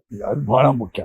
ಯಾಕೆಂದ್ರೆ ನಿನ್ನ ವಿರೋಧ ಮಾಡಿ ಯಾರು ಎಲ್ಲಿಂದಲೋ ಬಂದೆ, ಆದ್ರೆ ಕೂಡ ನಿನ್ನ ಮತ್ತೆ ಪುನಃ ಅಷ್ಟು ಒಪ್ಪಿಕೊಂಡು ನಮ್ಮ ಕಾಂಗ್ರೆಸ್ನ ಕಾರ್ಯಕರ್ತರು, ಮುಖಂಡರು, ಅವರೆಲ್ಲ ನಾನು ಋಣಿಯಾಗಿ ನಿಜವಾಗ್ಲೂ ಕೂಡ. ನಾನು ಕೂಡ ಇನ್ನೊಬ್ಬಳ ಹೆಣ್ಣು ಮಗಳನ್ನು ಆ ಮಟ್ಟಕ್ಕೆ ಬೆಳೆಸಿದಂತಹ ಕ್ಷೇತ್ರದ ಜನಗಳ ಒಂದು ಪ್ರಜ್ಞೆ ಮೆಚ್ಕೊಳ್ಳುವಂಥದ್ದು. ಆಮೇಲೆ ಈಗ 13 ಗೆದ್ದೆ, ಮಂತ್ರಿನೂ ಮಾಡಿದ್ರು ಸಿದ್ದರಾಮಯ್ಯ. ಮಂತ್ರಿಯಾಗಿ ನೀನು ಅದ್ಭುತವಾಗಿ ಕೆಲಸ ಮಾಡಿದೆ. ನಾನು ಆ ಟೈಮ್ ಒಳಗಡೆ ಎಲ್ಲ ನಿನ್ನ ಶಾಸಕನಾಗಿ ವಿರೋಧ ಪಕ್ಷದಲ್ಲಿದ್ದರೂ ಕೂಡ ನಿನ್ನ ಕಾರ್ಯಚಟುವಟಿಕೆಗಳು, ಇದನ್ನೆಲ್ಲ ಕ್ರಿಯಾಶೀಲತೆ, ಇದು ಯೋಚನೆ ಎಲ್ಲ ಮೆಚ್ಕೊಂಡವನು ನಾನು. ಈ ಹೆಣ್ಣು ಮಕ್ಕಳ ಮೇಲೆ ಆಗ್ತಿರೋ ದೌರ್ಜನ್ಯ, ಇದ್ರ ಕಡೆ ಒಂದು ಕಮಿಟಿ ಒಳಗಡೆ ನಾನು ಕೂಡ ಇದ್ದೆ, ಅವೆಲ್ಲ ನೋಡಿದ್ದೆ. ಆದರೆ ಪ್ರಶ್ನೆ ನನಗೆ, ರಾಜಕಾರಣದ ಒಳಗಡೆನಲ್ಲಿ ಇವಾಗ ಮತ್ತೆ ಶಾಸಕಿ ಆಗಿದ್ದವಳು, ಈಗ ವಿಧಾನ ಪರಿಷತ್ತಿನ ಸದಸ್ಯೆಯಾಗಿದೆ. ಈ ಎಲ್ಲ ಒಟ್ಟಾರೆ ರಾಜಕೀಯದ ಜರ್ನಿ ಒಳಗಡೆನಲ್ಲಿ ಈಗ ಒಂದು ಕಾಲಘಟ್ಟ ಬಂದಿದೆ, ಅದು ಇಟ್ಕೊಳ್ಳಿ, ಅಲ್ಲೂ ಒಂದು ಸ್ಯಾಚುರೇಷನ್ ಪಾಯಿಂಟ್ ಅನ್ನೋ ಮಟ್ಟಕ್ಕೆ ನೀವು ಬಂದಿದೆ. ಈಗ ಈ ರಂಗಭೂಮಿ ಸ್ಯಾಚುರೇಷನ್ ಯಾವುದು ಅಷ್ಟೇ ಅಂದ್ರೆ ಅಂದ್ರೆ ಒಂದು ಹಂತ ಅಂದ್ರೆ ನೀನು ಈಗ ಶಾಸಕಿ ಆಗಿ ಮಂತ್ರಿ ಆಗಿ ಮತ್ತೆ 2ನೇ ಬಾರಿಗೆ ಅಲ್ಲಿ ಎಲ್ಲೋ ರೋಡ್ ನಾವು ಬೀದಿ ಒಳಗಡೆ ಇದ್ದವರು ಮಕ್ಕಳ ಕೈ ಹಿಡ್ಕೊಂಡು ಬದುಕಿದ್ದ ಹೆಣ್ಮಗಳು, ಓಡಾಡ್ತಿದ್ದ ಹೆಣ್ಮಕ್ಳು, ಮಕ್ಕಳ ಹೊಟ್ಟೆಪಾಡಿಗೆ ಅಲ್ಲಿ ಬೇಡಿ ತಿಂತಿದ್ದವ್ರು ನಾವು ವಿಧಾನಸೌಧದಲ್ಲಿ ಕಾನ್ಸ್ಟಿಟ್ಯೂಷನ್ ನಮ್ ಸಂವಿಧಾನದ ಆಶಯಗಳು ನಿಜವಾದ ಅದೇ ನಾನು ಹೇಳೋದು ಇವತ್ತು. ಯಾಕೆಂದ್ರೆ ಬಹಳ ಜನಕ್ಕೆ ನಿನ್ನ ಬದುಕಿನ ಬವಣೆ ನೀನು ಅನುಭವಿಸಿದ ಕಷ್ಟ ಗೊತ್ತಿಲ್ಲ. ಇವತ್ತು ನೀನು ಒಬ್ಬಳು ಆದರ್ಶ. ಯಾಕೆಂದ್ರೆ ನಾನು ವಿಜಯಮ್ಮನ ಹೆಸರು ಹೇಳಿದೆ, ನಾನು ವಿಜಯಮ್ಮನು ಹಾಗೆ ಬದುಕಿನಲ್ಲಿ ಬಹಳ ಕಷ್ಟಪಟ್ಟು ಬಂದಿರೋ ಹೆಣ್ಮಗಳು. ಆಕೆ ಕುದಿಸರು ಓದಿರ್ಬೇಕು, ಕುದಿಸರು. ಆ ಕಾರಣಕ್ಕೆ ಅವರ ಬದುಕು ನಾನು ಓದಿದ್ದೀನಿ, ನೋಡಿದ್ದೀನಿ, ತಿಳ್ಕೊಂಡಿದ್ದೀನಿ. ನಾವೆಲ್ಲ ಅವರ ಒಂಥರ ಕಣ್ಮುಂದೆ ಬೆಳೆ ಹುಡುಗರು. ಹಾಗಾಗಿ ನೀನು ಬಹಳ ಕಷ್ಟಪಟ್ಟು ಅಂಥ ದರಿದ್ರ ಸ್ಥಿತಿಯಿಂದ ಬೀದಿ ಒಳಗೆ ಬಿದ್ದೋಳು ನೀನು ಮೇಲಕ್ಕೆ ಬಂದಿದ್ಯಾ, ಅಷ್ಟು ಕಷ್ಟಪಟ್ಟು ಬಂದಿದ್ಯಾವ. ಎಷ್ಟು ನೋವಿರ್ಬೇಕು, ಬೇಕು, ತಾಳ್ಮೆ ಬೇಕು, ಎಲ್ಲಾ ನೋವುಗಳನ್ನು ನಂಬ್ಕೊಳ್ಳೋ ಅಂದ್ರೆ ಎಲ್ಲೂ ಕೂಡ ನೀನು ಎಕ್ಸ್ಪ್ರೆಸ್ ಮಾಡಿದ. ಅದ್ರ ಒಂದು ಇಷ್ಟು ಮಾನಸಿಕ ಒತ್ತಡ, ಬದುಕಿನ ಜಂಜಾಟ, ಆರ್ಥಿಕ ಸಂಕಷ್ಟ, ಕಷ್ಟ, ಕಾರ್ಪಣ್ಯ, ಸಂಸಾರದ ಒಳಗಡೆನಲ್ಲಿ ನೋವು, ಅವೆಲ್ಲ ಆದಂಥವು ಘಟನೆಗಳು, ಕೈಗೆ ಅನುಭವಗಳು, ಇವೆಲ್ಲದ್ರ ಮಧ್ಯೆ ಎಲ್ಲಾದ್ರೂ ಒಂದ್ ಕಡೆ ನೀನು ಜೀವನೋತ್ಸಾಹ ಕಳ್ಕೊಂಡ್ಯಾ? ಅಲ್ಲ ಸಿ 2 ಥಿಂಗ್ಸ್. ಒಂದನ್ನ ಪಡ್ಕೋಬೇಕಾದ್ರೆ ಒಂದನ್ನ ಕಳ್ಕೋಬೇಕಾಗತ್ತೆ ನಾವು, ಅಲ್ವ್ರಾ? ಸೊ ನನ್ನ ವೈಯಕ್ತಿಕ ಜೀವನ, ಎಲ್ಲಾ ಹೆಣ್ಮಕ್ಳಿಗೂ ಸಿಗುವಂತ ಗೃಹಿಣಿಯ ಜೀವನ ಇದೆಯಲ್ಲ, ಅದನ್ನ ನಾನು ಕಳ್ಕೊಂಡ್ಬಿಟ್ಟೆ ಅಲ್ವಾ? ಸೊ ಅದರಲ್ಲಿ ಸಿಗುವ ಎಲ್ಲಾ ಸುಖ ದುಃಖ, ಸಂತೃಪ್ತಿ, ಸಮಾಧಾನ ಅದ್ಯಾವೂ ನನ್ನದಾಗ್ಲೇ ಇಲ್ಲ. ಒಬ್ಬ ಪುರುಷ ಮತ್ತು ಒಬ್ಬ ಹೆಣ್ಣಿನ ಬದುಕಿನಲ್ಲಿ ಸಿಗಬಹುದಾದಂತ ದಂಪತಿಯ ಸುಖಗಳು ಅಂತಿಲ್ಲ, ಕುಟುಂಬದಲ್ಲಿ ದಂಪತಿಗೆ ಸಪರೇಟ್ ಒಂದು ಸುಖ, ಅದೇನೋ ಬೇರೆ ತರದ್ದೇ ಅದು. ಅವು ಎಲ್ಲವೂ ವಂಚಿತವಾದವು. ಆಮೇಲೆ ಇದರಲ್ಲಿ ನನ್ನ ಸಾಧನೆಯ ಹಿಂದೆ ನನ್ನ ಮಕ್ಕಳ ತ್ಯಾಗ ಬಹಳ ದೊಡ್ಡದು. ನಾನು ಅವ್ರು ನೆನೆಸ್ಬೇಕೀಗ. ಇವತ್ತು ಒಂದು ಒಳ್ಳೇದು. ಯಾಕೆಂದ್ರೆ ಇವತ್ತಿನ ದಿನಗಳಲ್ಲಿ ನಾವು ಕಷ್ಟಪಟ್ಟು ನಮ್ಮ ಮಕ್ಕಳನ್ನ ಬೆಳೆಸ್ತೀವಿ. ನಾವು ವೃದ್ಧಾಪ್ಯದ ಅಂಚಿಗೆ ಬರ್ತಾ ಇದ್ರೆ ಅಥವಾ ಎಲ್ಲೋ ಒಂದ್ ಕಡೆಯಲ್ಲಿ ನೇಪಥ್ಯಕ್ಕೆ ಸರಿತಾ ಇದ್ದೀವಿ ತಂದೆ ತಾಯಿಗಳು ಅಂದ್ರೆ, ಇವತ್ತಿನ ಮಕ್ಕಳುಗಳ ಸ್ವಭಾವಗಳೇ ಬೇರೆ ಬೇರೆ ತರ ಇದೆ. ಆದ್ರೆ ಅದ್ರೊಳಗಡೆನಲ್ಲಿ ನಾವು ಯಾವುದೋ ಬಿಡು ನಮ್ಮ ಎಷ್ಟು ದುಡ್ಡು ಬೇಕೋ ಖರ್ಚು ಮಾಡ್ತೀವಿ ನಮ್ಮ ಅಪ್ಪ ಅಮ್ಮನಿಗೆ, ಆದ್ರೆ ನಾನು ನನ್ನ ಹೆಂಡತಿ ಜೊತೆ ಅವ್ರು ಇಟ್ಕೊಳ್ಳೋದು ಕಷ್ಟ ಅನ್ನೋ ಭಾವನೆಗಳು ಹೊರಗಡೆ ಬರ್ತಾ ಇದೆ. ಅಂಥದ್ರೊಳಗಡೆ ನಿನ್ನ ಇಬ್ಬರು ಮಗ ಮಗಳು ನೀನು ನಡೆಸ್ಕೊಂಡು ರೀತಿ ಮೆಚ್ಕೋಬೇಕು. ಅವ್ರನ್ನ ನಾವು ಮೆಚ್ಕೋಬೇಕು ನಿಜವಾಗ್ಲು. ನನ್ನ ಮಗಳು ಮತ್ತು ಮಗ ಇದಲ್ಲ, ಇಬ್ರು ಒಬ್ಳು ಹಾಸ್ಟೆಲ್ ಅಲ್ಲೇ ಬೆಳೆದು ಬಂದವರು. ಇವನು 10ನೇ ಕ್ಲಾಸ್ವರೆಗೂ ಹಾಸ್ಟೆಲ್ ಇದ್ದ, 9ನೇ ಕ್ಲಾಸ್ವರೆಗೂ. ಆಮೇಲೆ ನನ್ನ ಹತ್ರ ಬಂದ್ಬಿಟ್ಟ. ಅವತ್ತಿನಿಂದ ಇವತ್ತಿನವರು ಕೂಡ ನಾನು ಏನ್ ಹೇಳಿದ್ರೆ ಅದನ್ನ ದಾಟಿಲ್ಲ, ನಡ್ಸ್ಕೊಂಡ್ ಬರ್ತಿದ್ರು. ಆಗ ಅಹಂಕಾರ ಅಲ್ಲ, ಕೂರ್ಸ್ಕೊಂಡು ಹೇಳ್ತಿದ್ದೆ, ನಾನು ಕಷ್ಟ ಹೇಳ್ಕೊತಿದ್ದೆ. ನನ್ನ ಹೀಗಾದ್ರೆ ಹೀಗಾಗತ್ತೆ ನೋಡಿ, ಈ ತರ ಅಂದ್ರೆ ಯಾವಾಗ್ಲೂ ಎಲ್ಲಾರು ಊಟಕ್ಕೆ ಕರ್ಕೊಂಡು, ಮಕ್ಕಳಿಂದ ನಾವು ಯಾವಾಗಾರು ಒಂದ್ಸಲ ಊಟಕ್ಕೆ ಕರ್ಕೊಂಡು ಹೋಗೋದು ಸಿಗದೇ ಇಲ್ಲ. ನಾಟಕಕ್ಕೆ ಹೋದ್ರೆ 10 ದಿವಸ 15 ದಿವಸ 20 ದಿವಸ ಕಂಪ್ನಿ ನಾಟಕಗಳಿಗೆ ಹೊಟ್ಟೋಗೋದು, ಆಗ್ಲೂ ಸಿಗ್ತಿರ್ಲಿಲ್ಲ. ಮಗ ಫೋನ್ ಮಾಡ್ಬಿಟ್ಟು ಅಮ್ಮ ನಂಗೆ ಜ್ವರ ಅಮ್ಮ ಅಂತ ನಡ್ಕೊಂಡು ಕೇಳ್ತಿದ್ರು. ತಕ್ಷಣ ಅವ್ನ ಅಟೆಂಡ್ ಮಾಡಕ್ ಆಗ್ತಿರ್ಲಿಲ್ಲ. ಎಲ್ಲೋ ಯಾರ್ದೋ ಡಾಕ್ಟರ್ ಫೋನ್ ಮಾಡ್ಬಿಟ್ಟು ಹಾಸ್ಪಿಟ್ಲಿಗೆ ದಯವಿಟ್ಟು ನನ್ನ ಮಗ ಬರ್ತಾನೆ, ಒಂಚೂರು ಅಟೆಂಡ್ ಮಾಡಿ, ಒಂಚೂರು ಅಡ್ಮಿಟ್ ಮಾಡ್ಕೊಳ್ಳಿ. ಆ ಮಗುಗೆ ತಾಯಿ ಸಿಕ್ಕಿಲ್ಲ, ನನ್ನ ಮಗಳಿಗೂ ಕೂಡ ತಕ್ಷಣಕ್ಕೆ ತಾಯಿ ಸಿಕ್ಕಿಲ್ಲ. ಸೊ ಅವು ಬೇರೆ ತಾಯಿಯಂದ್ರು ಮಕ್ಕಳ ಜೊತೆಲಿ ಬಂದು ಅವರು ಸ್ಪಂದನೆ ಮಾಡ್ತಿರೋದು, ಅವೆಲ್ಲ ಪಾಪ ತುಂಬಾ ತ್ಯಾಗ ಮಾಡಿದವ. ಅವು ತುಂಬಾ ತ್ಯಾಗ. ಅದರಲ್ಲೂ ನನ್ನ ಮಗ ಇದೆಲ್ಲ ತುಂಬಾ ತ್ಯಾಗ ಮಾಡ್ತಾನೆ. ಅವನು ಹಾಸ್ಟೆಲ್ ಇರ್ತಿದ್ಲು, ಅವಳು ತ್ಯಾಗ ಮಾಡ. ಅವ್ರ ತ್ಯಾಗಗಳಿಲ್ಲದೆ ಹೋಗಿದ್ರೆ ಬಹುಶಃ ಅವರ ಸಪೋರ್ಟ್, ಅವರ ತ್ಯಾಗಗಳು, ಅವರ ಕನಸುಗಳು, ನನ್ನ ಜೊತೆಲಿ ಇದ್ದ ಸಣ್ಣ ಪುಟ್ಟ ಕನಸುಗಳು ಎಲ್ಲ ಅವರು ತ್ಯಾಗ ಮಾಡದೆ ಹೋಗಿದ್ರೆ ಬಹುಶಃ ನನಗೆ ಇಷ್ಟು ಒಳ್ಳೆಯದು ದಾರಿ, ಇಷ್ಟು ದೊಡ್ಡ ಸಮಯ ಜನಪರವಾಗಿ ನಿಲ್ಲುವಂಥದ್ದು, ಮನೆ ಮಠ ಮರೆತು, ಬದುಕನ್ನ ಮರೆತು, ಮಕ್ಕಳನ್ನ ಮರೆತು, ಬರೀ ಸಮಾಜ ಸಮಾಜ ಸಮಾಜ ಅನ್ಕೊಂಡು ಜನಗಳ ಮಧ್ಯದಲ್ಲಿ ಬದುಕೋಕೆ ಆಗ್ತಿಲ್ಲ. ಬರೀ ವೃತ್ತಿ ಅಂತ ಹೋಗೋದು ಆಗ್ತಿರ್ಲಿಲ್ಲ. ನಾನು ಖಂಡಿತವಾಗಲೂ ಕೂಡ ನಿನಗಿಂತ ಹೆಚ್ಚೆ ನಿನ್ನ ಮಕ್ಕಳನ್ನ ಅಭಿನಂದಿಸ್ತೀನಿ ಮತ್ತು ಆಶೀರ್ವದಿಸ್ತೀನಿ. ಎಸ್ ಎಸ್ ಒಳ್ಳೆ ತಾಯಿನ ಬೆಳೆಸಿದ ರೀತಿನೂ ನೀನು ತಾಯಿ ಮಕ್ಕಳನ್ನ ಬೆಳೆಸ್ತಾನೆ. ಆದ್ರೆ ನೀನು ಹೇಳ್ತಿರೋದು ಕೇಳಿ ನೋಡಿದ್ರೆ ಮಕ್ಕಳು ಒಂದು ರೀತಿ ತಾಯಿಯನ್ನು ಅದ್ಭುತವಾಗಿ ಬೆಳೆಸಿದ್ರು. ಈಗ ಆಡ್ ನನ್ನ ಸೊಸೆ ಒಬ್ಳು. ಹೌದಾ? ಒಳ್ಳೆ ತುಂಬಾ cooperative. ಹೌದಾ? Very good very good. ಹಾಗಾಗಿ ಕೌಟುಂಬಿಕವಾಗಿ ಒಂದ್ಸಲ ಈಗ ಹೆಂಗಿದೆ ಅದಕ್ಕೆ ನಾನು ಹೇಳಿದ್ದು, ನಾನು ತಾಯಿಯಾಗಿ ತಾಯಿಯಾಗಿ ಕುಟುಂಬದಲ್ಲಿ ನಾನು ಒಂದು ಯಶಸ್ವಿ ಒಂದು ಹಂತಕ್ಕೆ ಆಗಿದ್ದೀನಿ. ಮುಂದೆ ಏನಾಗಿದ್ರು ಪರವಾಗಿಲ್ಲ. ಆದ್ರೆ ಈ ಯಶಸ್ಸನ್ನ ನಾನು ಆಗಿದ್ದೀನಿ ಅಂತ ಇಲ್ಲೆಲ್ಲ ಹೇಳ್ಕೊಳಕ್ ಆಗಲ್ಲ. ಯಾಕಂದ್ರೆ ಇನ್ನೂ ಏನೇನೋ ಮಾಡಬಹುದಾದಂತ ಅವಕಾಶಗಳು, ಕೆಲಸಗಳು ಬೇಕಾದಷ್ಟು. ಒಳ್ಳೆ ಕಲಾವಿದರಿಗೆ ಇನ್ನೂ ಏನೆಲ್ಲ ಮಾಡ್ಬೋದು. ಒಬ್ಬ ರಾಜಕಾರಣಿ ಅವಕಾಶಗಳು. ನಾನು ಯಾವಾಗಲೂ ಕೂಡ ಅದನ್ನೇ ಮೆಚ್ಕೊಳ್ಳೋದು.